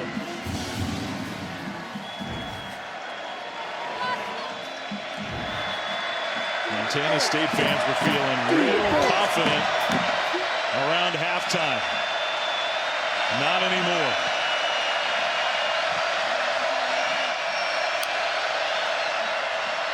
White with the carry, left side, and just not a lot of room there. Gain of a yard or so to set up 3rd down. Good play by Alec Eckert inside. Big number 97 and 36, Zach Cruz, winning their one-on-one matchups inside. You have to wonder if you're Brock Spack, is this 4-down territory, or if you don't pick it up, are you willing to take a field goal here, trust your defense to get a stop? I think you'll tell a lot by this play. If Illinois State keeps the ball on the ground, expect it to be 4-down territory. Not Dawson. Winker's right again in the backfield alongside the senior quarterback. Play clock winding down. They get it snapped. Pressure comes. The pass is caught. And again, it's Lord. Still on his feet. Inside the 5. Lord! Touchdown!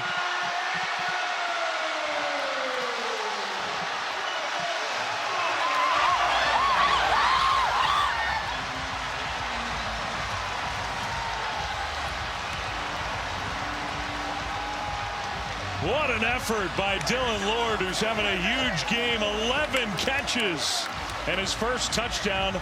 And the Redbirds are not going to go for 2 with 5:10 left. They're going to kick it to try to tie the game. Michael Cosentino, this is only his 2nd game as the place kicker. And he gets it up and through. Dylan Lord, what an unbelievable individual effort. Just a redshirt freshman, former walk-on, earned a scholarship, sits down in the hole in the zone defense, and then he just makes the entire defense miss. Just an unbelievable individual effort. We talked to the coaching staff about him yesterday. We said, what makes him so special? And without hesitation, they said it's his work ethic, You saw it on full display there. That was just a player that was not going to be denied. Well, what else do you want? A national championship game tonight, and with 5 minutes and 10 seconds to go, we are tied at 28. Dylan Lord, career highs in catches, yards, a spectacular touchdown to tie it in the fourth quarter. Reminiscent really of the effort from the Montana State receiver Dane Steele at the end of the first half. It's just an all-time game for Dylan Lord. Like I said, a redshirt freshman, but give Tommy Rittenhouse a lot of credit too.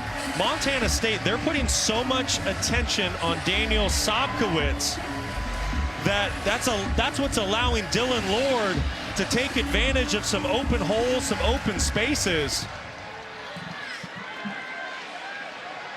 Kickoff, returnable, a broken tackle, and outside the 25-yard line. So this Bobcats offense comes back on the field, Brock, and I mean, look, the change that Illinois State has made on defense has totally flipped this game. Well, that's the theme of the second half, and right now Montana State, they don't have great answers for the pressure packages that Illinois State's putting together. So if you're Montana State and you want to find some success on this drive, what's your answer for pressure? Got to get the football to Lampson's hands. You got to give the Redbirds a lot of credit, because they could not stop the Montana State offense for a good chunk of this game. And now they have found a formula.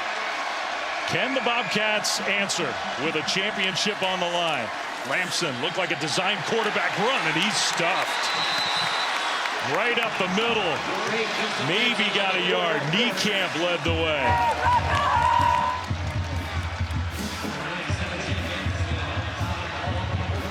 Second down coming up.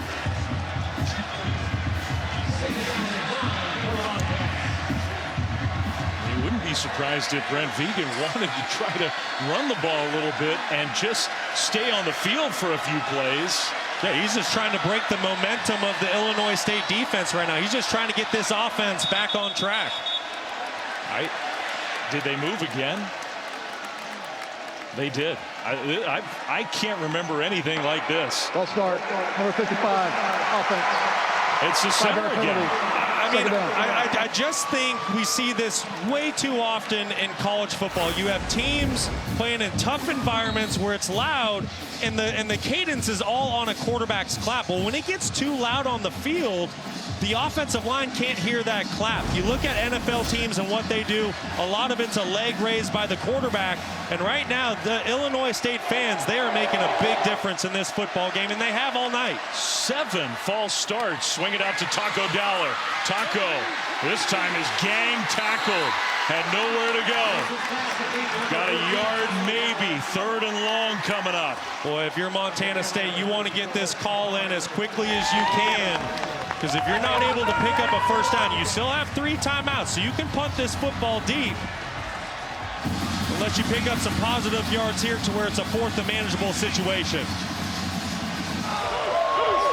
What a flip in this game. Tied up, under 4 to go. 3rd and 13. Redbirds defense has brought pressure all half. Are they going to do it again? Just a 4-man rush. Lamps into the pocket, throws over the top, and almost intercepted. Almost picked off by Shadwell Kuba. Incomplete. 4th down and long. And Illinois State is going to get the ball back with 3:18 to go. That was a really good job of defensive coordinator Travis Niekamp baiting Lampson into this throw.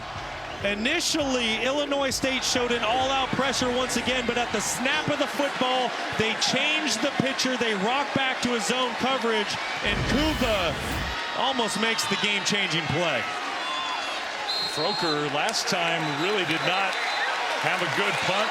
Another false start, this time on the punt team. False start, number 3, offense, 5-yard penalty. Can you remember a game with 8 false starts? Never seen anything like it. And that's not how a Brent Vegan football team plays. They pride themselves on being disciplined and doing the little things right. But that has not been the case when it comes to getting the football snapped.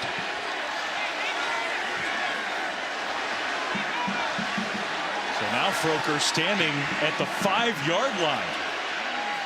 Not pressured, and a much better punt is sending Casper back all the way to the 35. He's going to turn it upfield.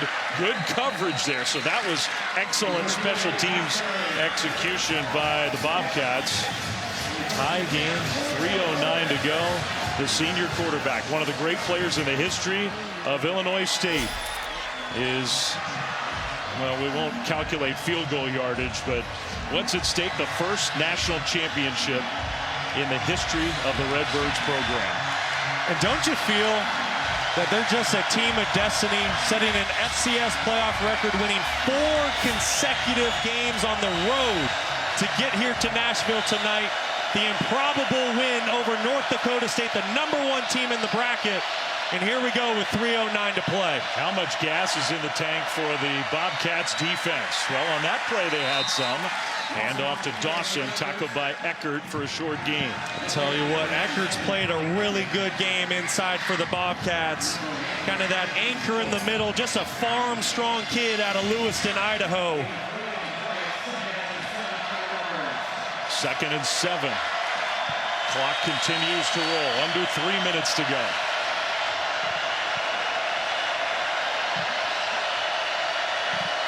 Dylan Lord switched sides of the formation. He's had the big night as the young receiver for the Redbirds. Rittenhouse back to pass. Plenty of time. Across the middle, there's Lord again. Another missed tackle inside the 30.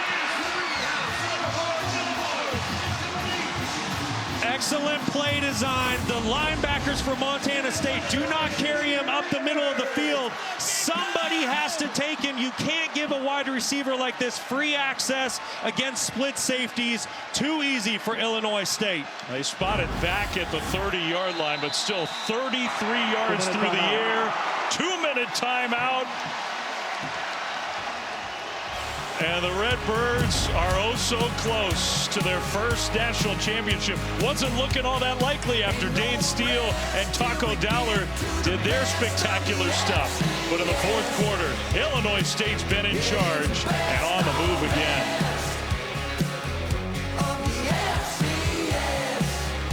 What a championship game. If you're just tuning in, you have missed some unbelievable individual plays. Dane Steele and Montana State at the end of the first half, an all-time great effort to get into the end zone.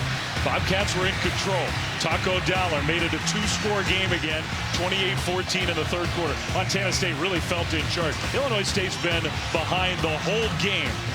But Sopkowicz with another touchdown catch. Then the freshman Dylan Lord weaving his way through the Montana State secondary to score, to tie the game. The defense got to stop.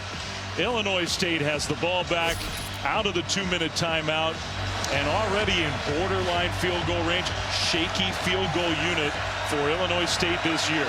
They do not want to leave it on the kicking game. 2 minutes to go. 3 timeouts for the Bobcats, 2 for the Redbirds.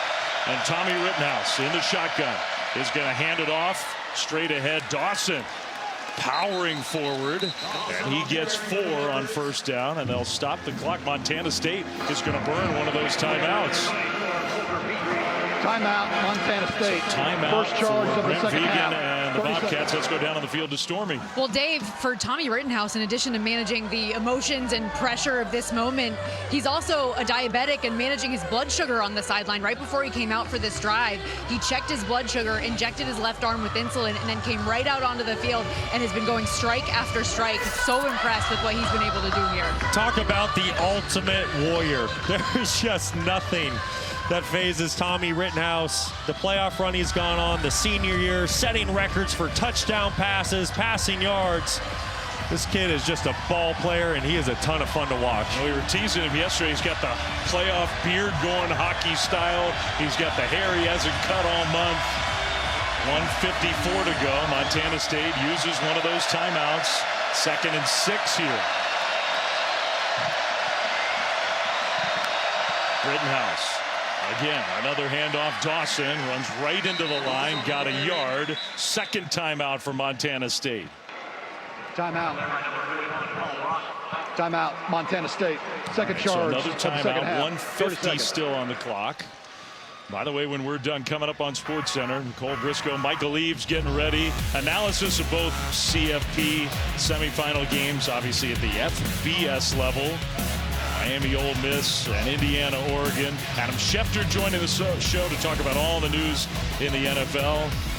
Big trade possibly brewing in the NBA. All that and much more when we're done here. 1:50 to play in this FCS National Championship game. There's the brand new kicker. I mean, it's hard to believe that it could come down to Michael Cosentino. He was not the kicker until the semifinals. Yeah, and they're really not in his field goal range yet. Talking with Brock Spack yesterday, he said we feel good about him 40 and in. In order to get there, you need to get inside the 22-yard line. This is a massive third down.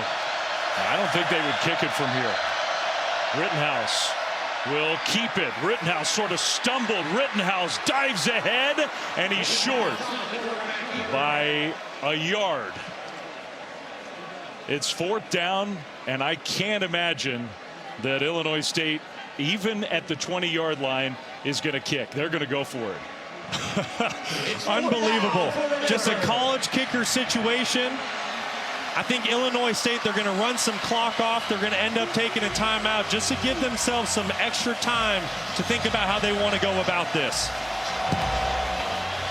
Cosentino's getting loose. I think you're exactly right. Play clock winding down. They have 2 timeouts, so Brock Spack is going to use one of those 2 here. Illinois State, second charge. I don't think he's getting ready to kick the ball, though. Well, listen, I understand you're not comfortable with your kicking situation, but how could you not take this opportunity with 1:03 to go in the national title to go up by 3 points? At the end of the day, you were in Cosentino's field goal range. Please reset the game clock. You roll the dice and go for it on 4th down, and you don't pick it up.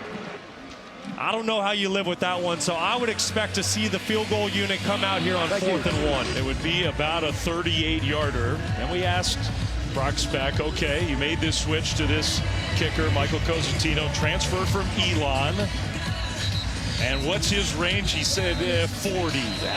Cosentino, he did a great job in the semifinal against Villanova. It was his first career start. He went 3 for 3, but here we go. The biggest kick of his life. To put his team ahead in a national championship game with 1:04 left. His second career start at Illinois State.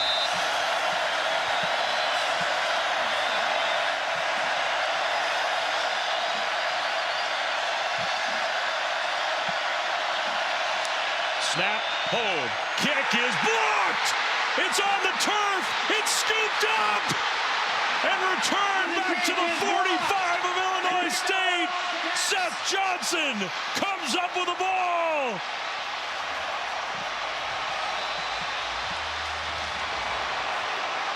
McMillan with the block. What a play by Montana State, just coming free off the edge. End man on the line of scrimmage for Illinois State. Barely gets a hand on him. There's an injured player down. The Redbirds decide to kick, and it backfires. Unbelievable. Top of your screen. Wow. He flew around the corner. What an effort by McMillan, and Johnson scooped it and kept running. It was not a great snap, but I don't think that was the ultimate factor in that play. They've had 6 kicks blocked this year. And for the head coach, I'm sure he just cannot believe it. No, as much as it's happened this year, nobody can believe it. Unbelievable effort by Chase McMillan. So now all Rittenhouse can do, and you can read his lips, go for it. He did not want to kick. Now Lampson and the Montana State offense, the throw. Taco Dowler catches, darts his way to the outside. I say Dowler, that was Dane Steele with a good move. And Montana State trying to play with some urgency here. They only have the 1 timeout, and they're headed towards field goal range. And Montana State, they're in Sanset's field goal range here, especially with the wind at their back.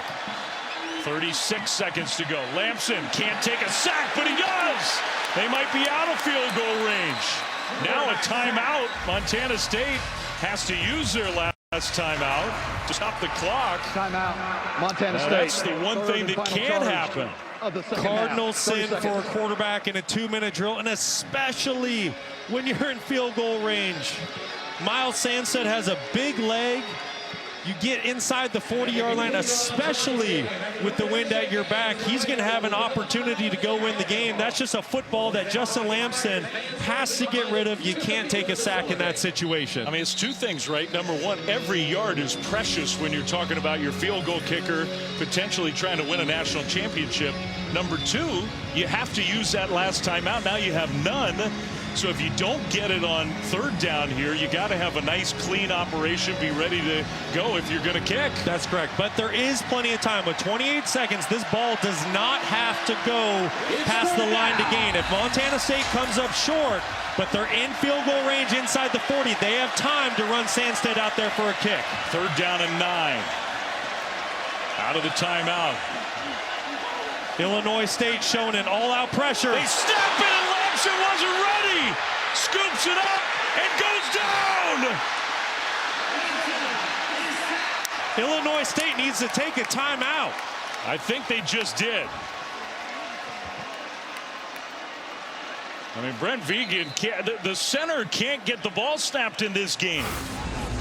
Just unbelievable. I mean, this has been going on all night long. JT Reed cannot hear the clap of his quarterback. The Illinois State fans are doing a tremendous job affecting this football game. Please reset the game clock to 21 seconds. I am just shocked that Montana State has not made an adjustment to go to a true silent cadence. And you think back to the last two plays, if all the Bobcats had done is just go under center and hand the ball off. Correct. They'd be lining up to try to win the game on a long field goal. Instead, they're going to have to punt on 4th and 28. You know, I understand why you wouldn't just run the football if you're Montana State. It was going to be a long field goal for Sandstead. You want to try to make it more makeable. And you have a lot of trust in your quarterback, but he makes a critical error. Then your center can't hear the clap. And here you go, punting the football back to Illinois State. And everybody on Montana State side is going to have to gain some composure here. This game is still likely now to go to overtime with a championship on the line. Froker, the punter. A lot of pressure on him for a clean catch. And get the punt off with 21 seconds to go. Montana State kind of changing the protection. What a turn of events. Back and forth. Froker will get the ball punted. My booming kick taken inside the 15 and great coverage, which probably guarantees now that this game's going to go to overtime. Illinois State, without a timeout, is inside their own 15-yard line. Yeah, I would be surprised if Illinois State runs a play here. You don't want to give Montana State a chance to get this football back, make a crazy play. If you do call a play, we've all seen it ran at the NFL level, the college level, high school a lot recently. It's kind of that hook and ladder. You try to hit the deep in cut from an outside receiver, and then he pitches it to the receiver running across the field. Try to gain some leverage on the defense. We'll see if Illinois State is willing to push this football down the field or if they're content with taking this thing to overtime. Well, they have a spread formation here, but Dawson in the backfield alongside Rittenhouse, and they'll hand the ball off to the running back. And you do risk I don't get that. I don't get it. That, to me, is not worth the risk. If you're going to do that, just take a knee. He's not going 90 yards. I won a football game against the Chiefs because of that. They didn't take a knee. They fumbled. We score. The rest is history. National championship game and going to overtime. How does that sound? What else could you ask for here for the national title? Just craziness on both sides at the end of the game. And the end result at the finish of regulation, Montana State 28, Illinois State 28, going to overtime next. Overtime, presented by Cheez-It. It's crunch time. In the first overtime, each team gets a possession starting at the opponent's 25-yard line. If it goes to a second overtime, teams again start at the 25-yard line, but must attempt a 2-point conversion after a touchdown with no extra points allowed. From the third overtime on, teams alternate 2-point conversion attempts from the 3-yard line until the game is decided. All right, so the overtime rules you're familiar with if you're an FBS fan. National championship game in the FCS, and they get ready for the coin flip at midfield, which is important. Congratulations, gentlemen. Have a tie ball game at the end of regulation. Illinois State choosing the coin toss. Again, heads and the tails. What's your call? Tails. Tails is the call. Tails. It's a heads.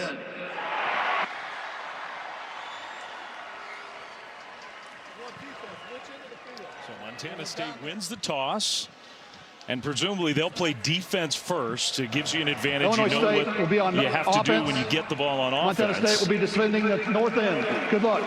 So that's exactly what will happen. I mean, it's amazing, Brock. They've been playing this FCS championship game since 1978. This is the first one that's gone to overtime. What a battle we have witnessed here tonight. You have the Redbirds, the team of destiny, Montana State, one of the powers in the FCS. Let's go back to some of these key plays. That block kick. Just when you think Illinois State might go up by 3, McMillan with a tremendous effort. Thought it was a good job by the holder. Somewhat of a bad snap, got the ball down. Then you get the missed snap by Montana State, sends them backwards. Had issues snapping the football all night long. And here we go. That was just the last half a minute of the game. So here we go in overtime with a national championship on the line. And the Illinois State offense, which has really controlled the game since halftime, starts off with the ball at the 25. Rittenhouse, empty backfield. Plenty of time across the middle. Pass delivered. That's Sobkowitz, his star wideout inside the 10 right away. Well, this is just pitch and catch in the backyard for your go-to wide receiver. You're going to see the linebacker grab onto the flat route, and that's what allows Sobkowitz to be wide open to the middle of the field. Great spacing by the Illinois State wide receivers. Can the Bobcats somehow force another field goal try? There's a question whether Illinois State would even try another one at this point. Kicking game, obviously a factor in overtime. First and goal. Play fake. Lord, another catch. Lord breaks a tackle. Touchdown! Touchdown!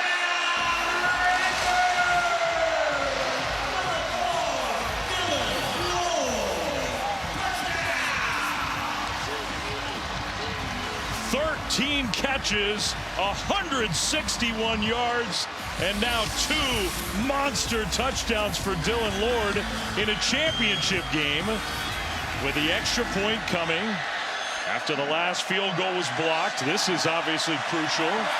Not a great snap, and this one's blocked. Montana State. A penalty flag thrown as they tried to return it. Oh my goodness. Another block kick. Illinois State can't execute a kick.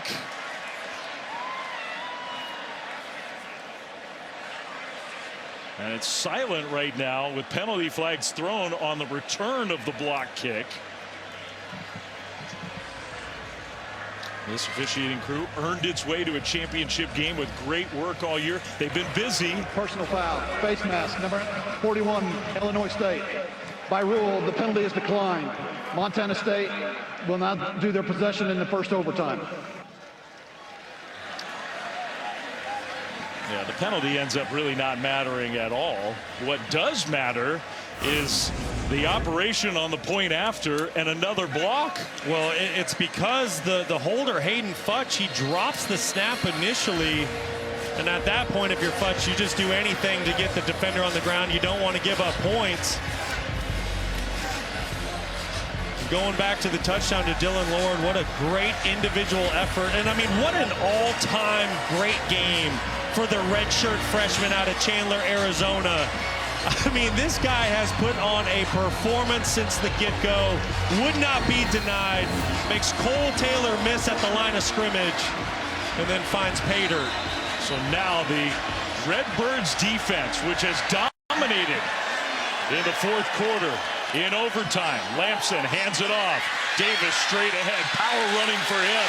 Down inside the 15-yard line. First down, Montana State. He gains 11. We haven't seen a whole lot from Julius Davis.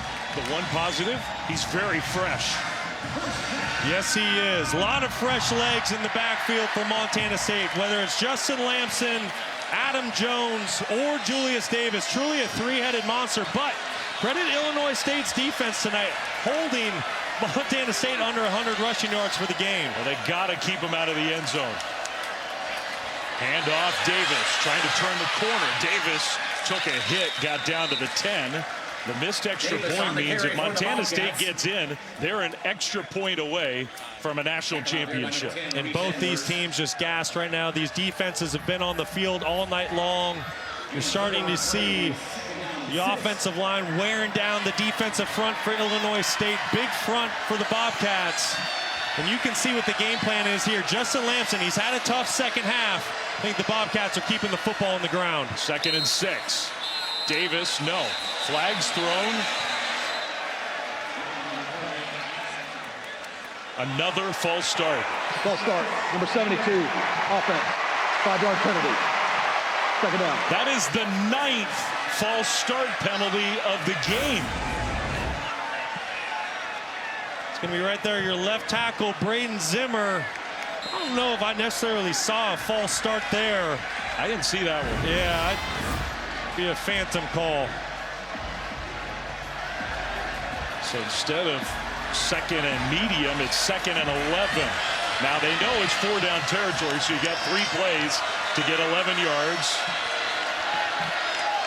Adam Jones back in. Lampson is going to swing it out to Jones. One-on-one, and the tackle made on the outside. Good tackle by Kuba to keep that a very short game. If you're Justin Lampson here, you got to take a big, deep breath. You got to slow that heart rate. You had a fantastic first half. You were nearly perfect, only 1 incompletion. It's been a tough go in the second half, but your team needs you in a big way here. You've had an excellent season. Take a deep breath. Trust the timing of your feet, because you know the Redbirds are coming after you. 3rd and 10. Pressure comes. Lampson throws, and it's dropped!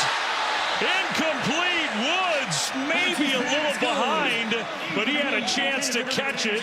Kuba was there again. Now it's 4th down. Jabez Woods, who's made some really nice plays tonight for the Bobcats. This is just a flat-out drop. This is a play that he needs to make for his quarterback. I understand it's on your back shoulder, but blitz 0, the house is burning down. Lampson puts it on your shoulder. You got to reel that one in. So it comes down to this. It's 4th and 10. Montana State has to have it. Otherwise, Illinois State is the FCS national champion. Well, and here's the real question. How does Illinois State's defense want to play it? First half, they played some soft zone coverage. They gave up some throws. Lampson had himself a half. Then they started dialing up the pressures, and specifically all-out pressure, blitz 0. But with 4th and 10, you got some space here. I don't know if you bring that all-out pressure. I think you need to try to keep the Bobcats offense in front of you. 12 of 13 for Lampson in the first half. 5 of 13 since the first half. The national championship on the line in overtime. 4th and 10. Bobcats down 6. Here we go. Taco Dowler, he's going to be in the slot at the bottom of your screen. Timeout. Now timeout, Redbirds. So their defense takes a look at how Montana State lines up. And Brock Spack, 1 play away from his school's, his program's first national championship, uses that timeout. I think that's a good decision. Here's the chess match. You want to kind of get an idea how Montana State wants to play it, what personnel grouping, what formation. Now you can get your defense together, give them some last-minute tips and clues. We'll see here. If I'm defensive coordinator Travis Niekamp, I understand the all-out pressures work, but it's 4th and 10. I want to show pressure and simulate that and then drop out to the sticks and keep this offense in front of me. Bobcats can get a first down inside the 5. Showing pressure on 4th down in overtime. They bring pressure. Lampson throws. End zone. Caught! Touchdown! Taco Dollar!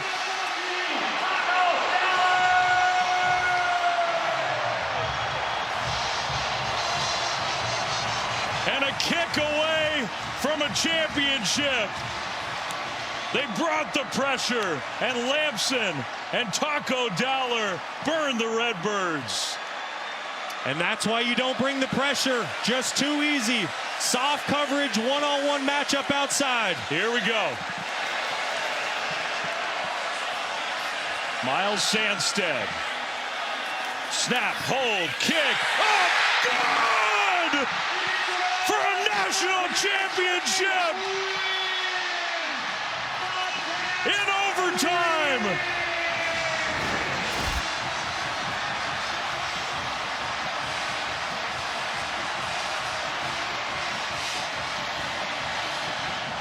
The second one in program history. The first one since 1984. Heartbreak for Illinois State. An all-time great championship game. And it ends with a point after in overtime. I can't believe what we just witnessed. What an all-time great football game. I don't care what level, pro football, college football. That was unbelievable what we just witnessed. I don't know if Brent Vegan has any words, but he's down there in the middle of it with Stormy. You knew that Illinois State wasn't going away. You said how dangerous they would be. What did it take to hang on and win this football game? Well, when things aren't going your way, you got to play the next play. You got to believe. I don't think our guys ever lost belief. That wasn't maybe how we had scripted it, but we found a way. And that's been the nature of this team all year. Couldn't be more proud of them. Plenty of things to fix, but we'll figure that out on the other side.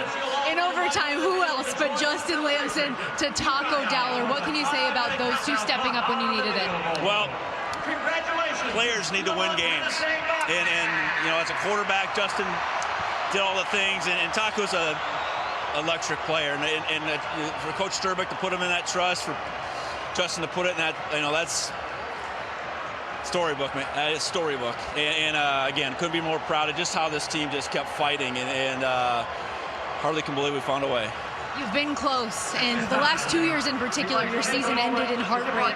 Can you put into words what this means to win the first title for Montana State since the 80s?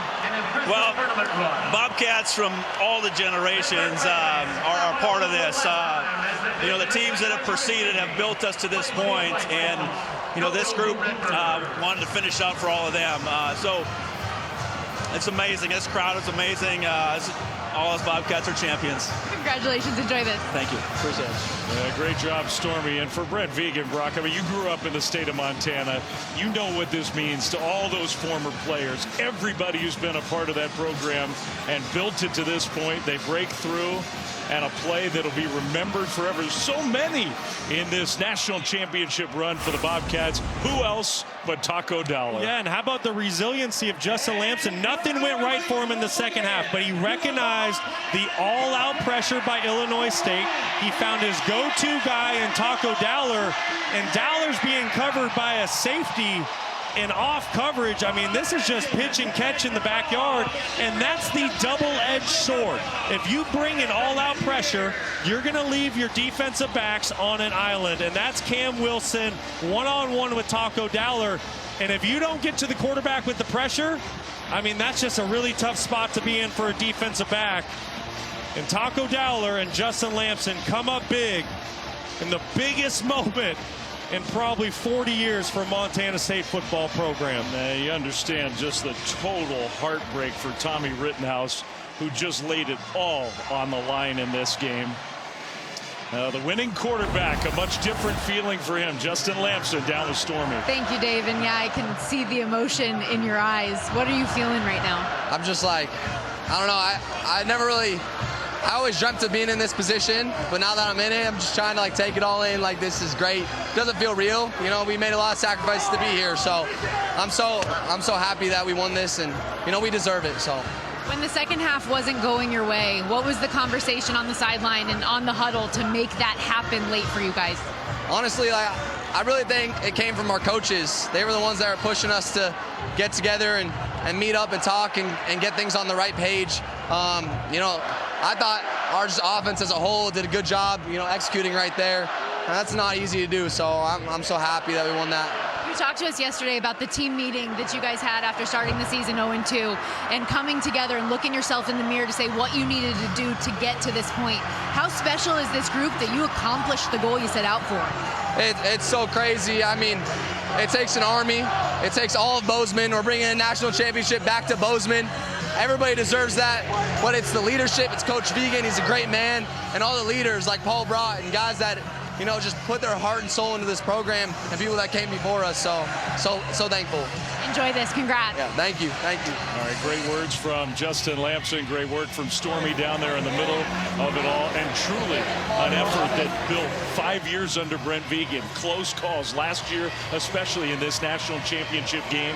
And tonight's the night, in about as unlikely a way as you could dream it up, that they break through. Well, listen, since Brent Vegan arrived in Bozeman, you just felt like this was a program inching closer and closer to finally capturing that national title. You mentioned it, his third appearance in 5 seasons. But you have to remember, there's only 9 seniors on this Montana State team. They might just be back here next year. Tears on the Illinois State side, oh so close. Their magical run comes to an end.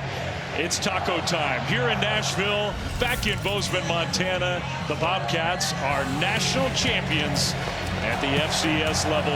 What a game in overtime, 35-34 for our producer, Scott Epstein, our director, Tyler Honeycutt, our incredible crew. For Brock Osweiler, Stormy Buonantony, Dave Flemming saying so long from Nashville.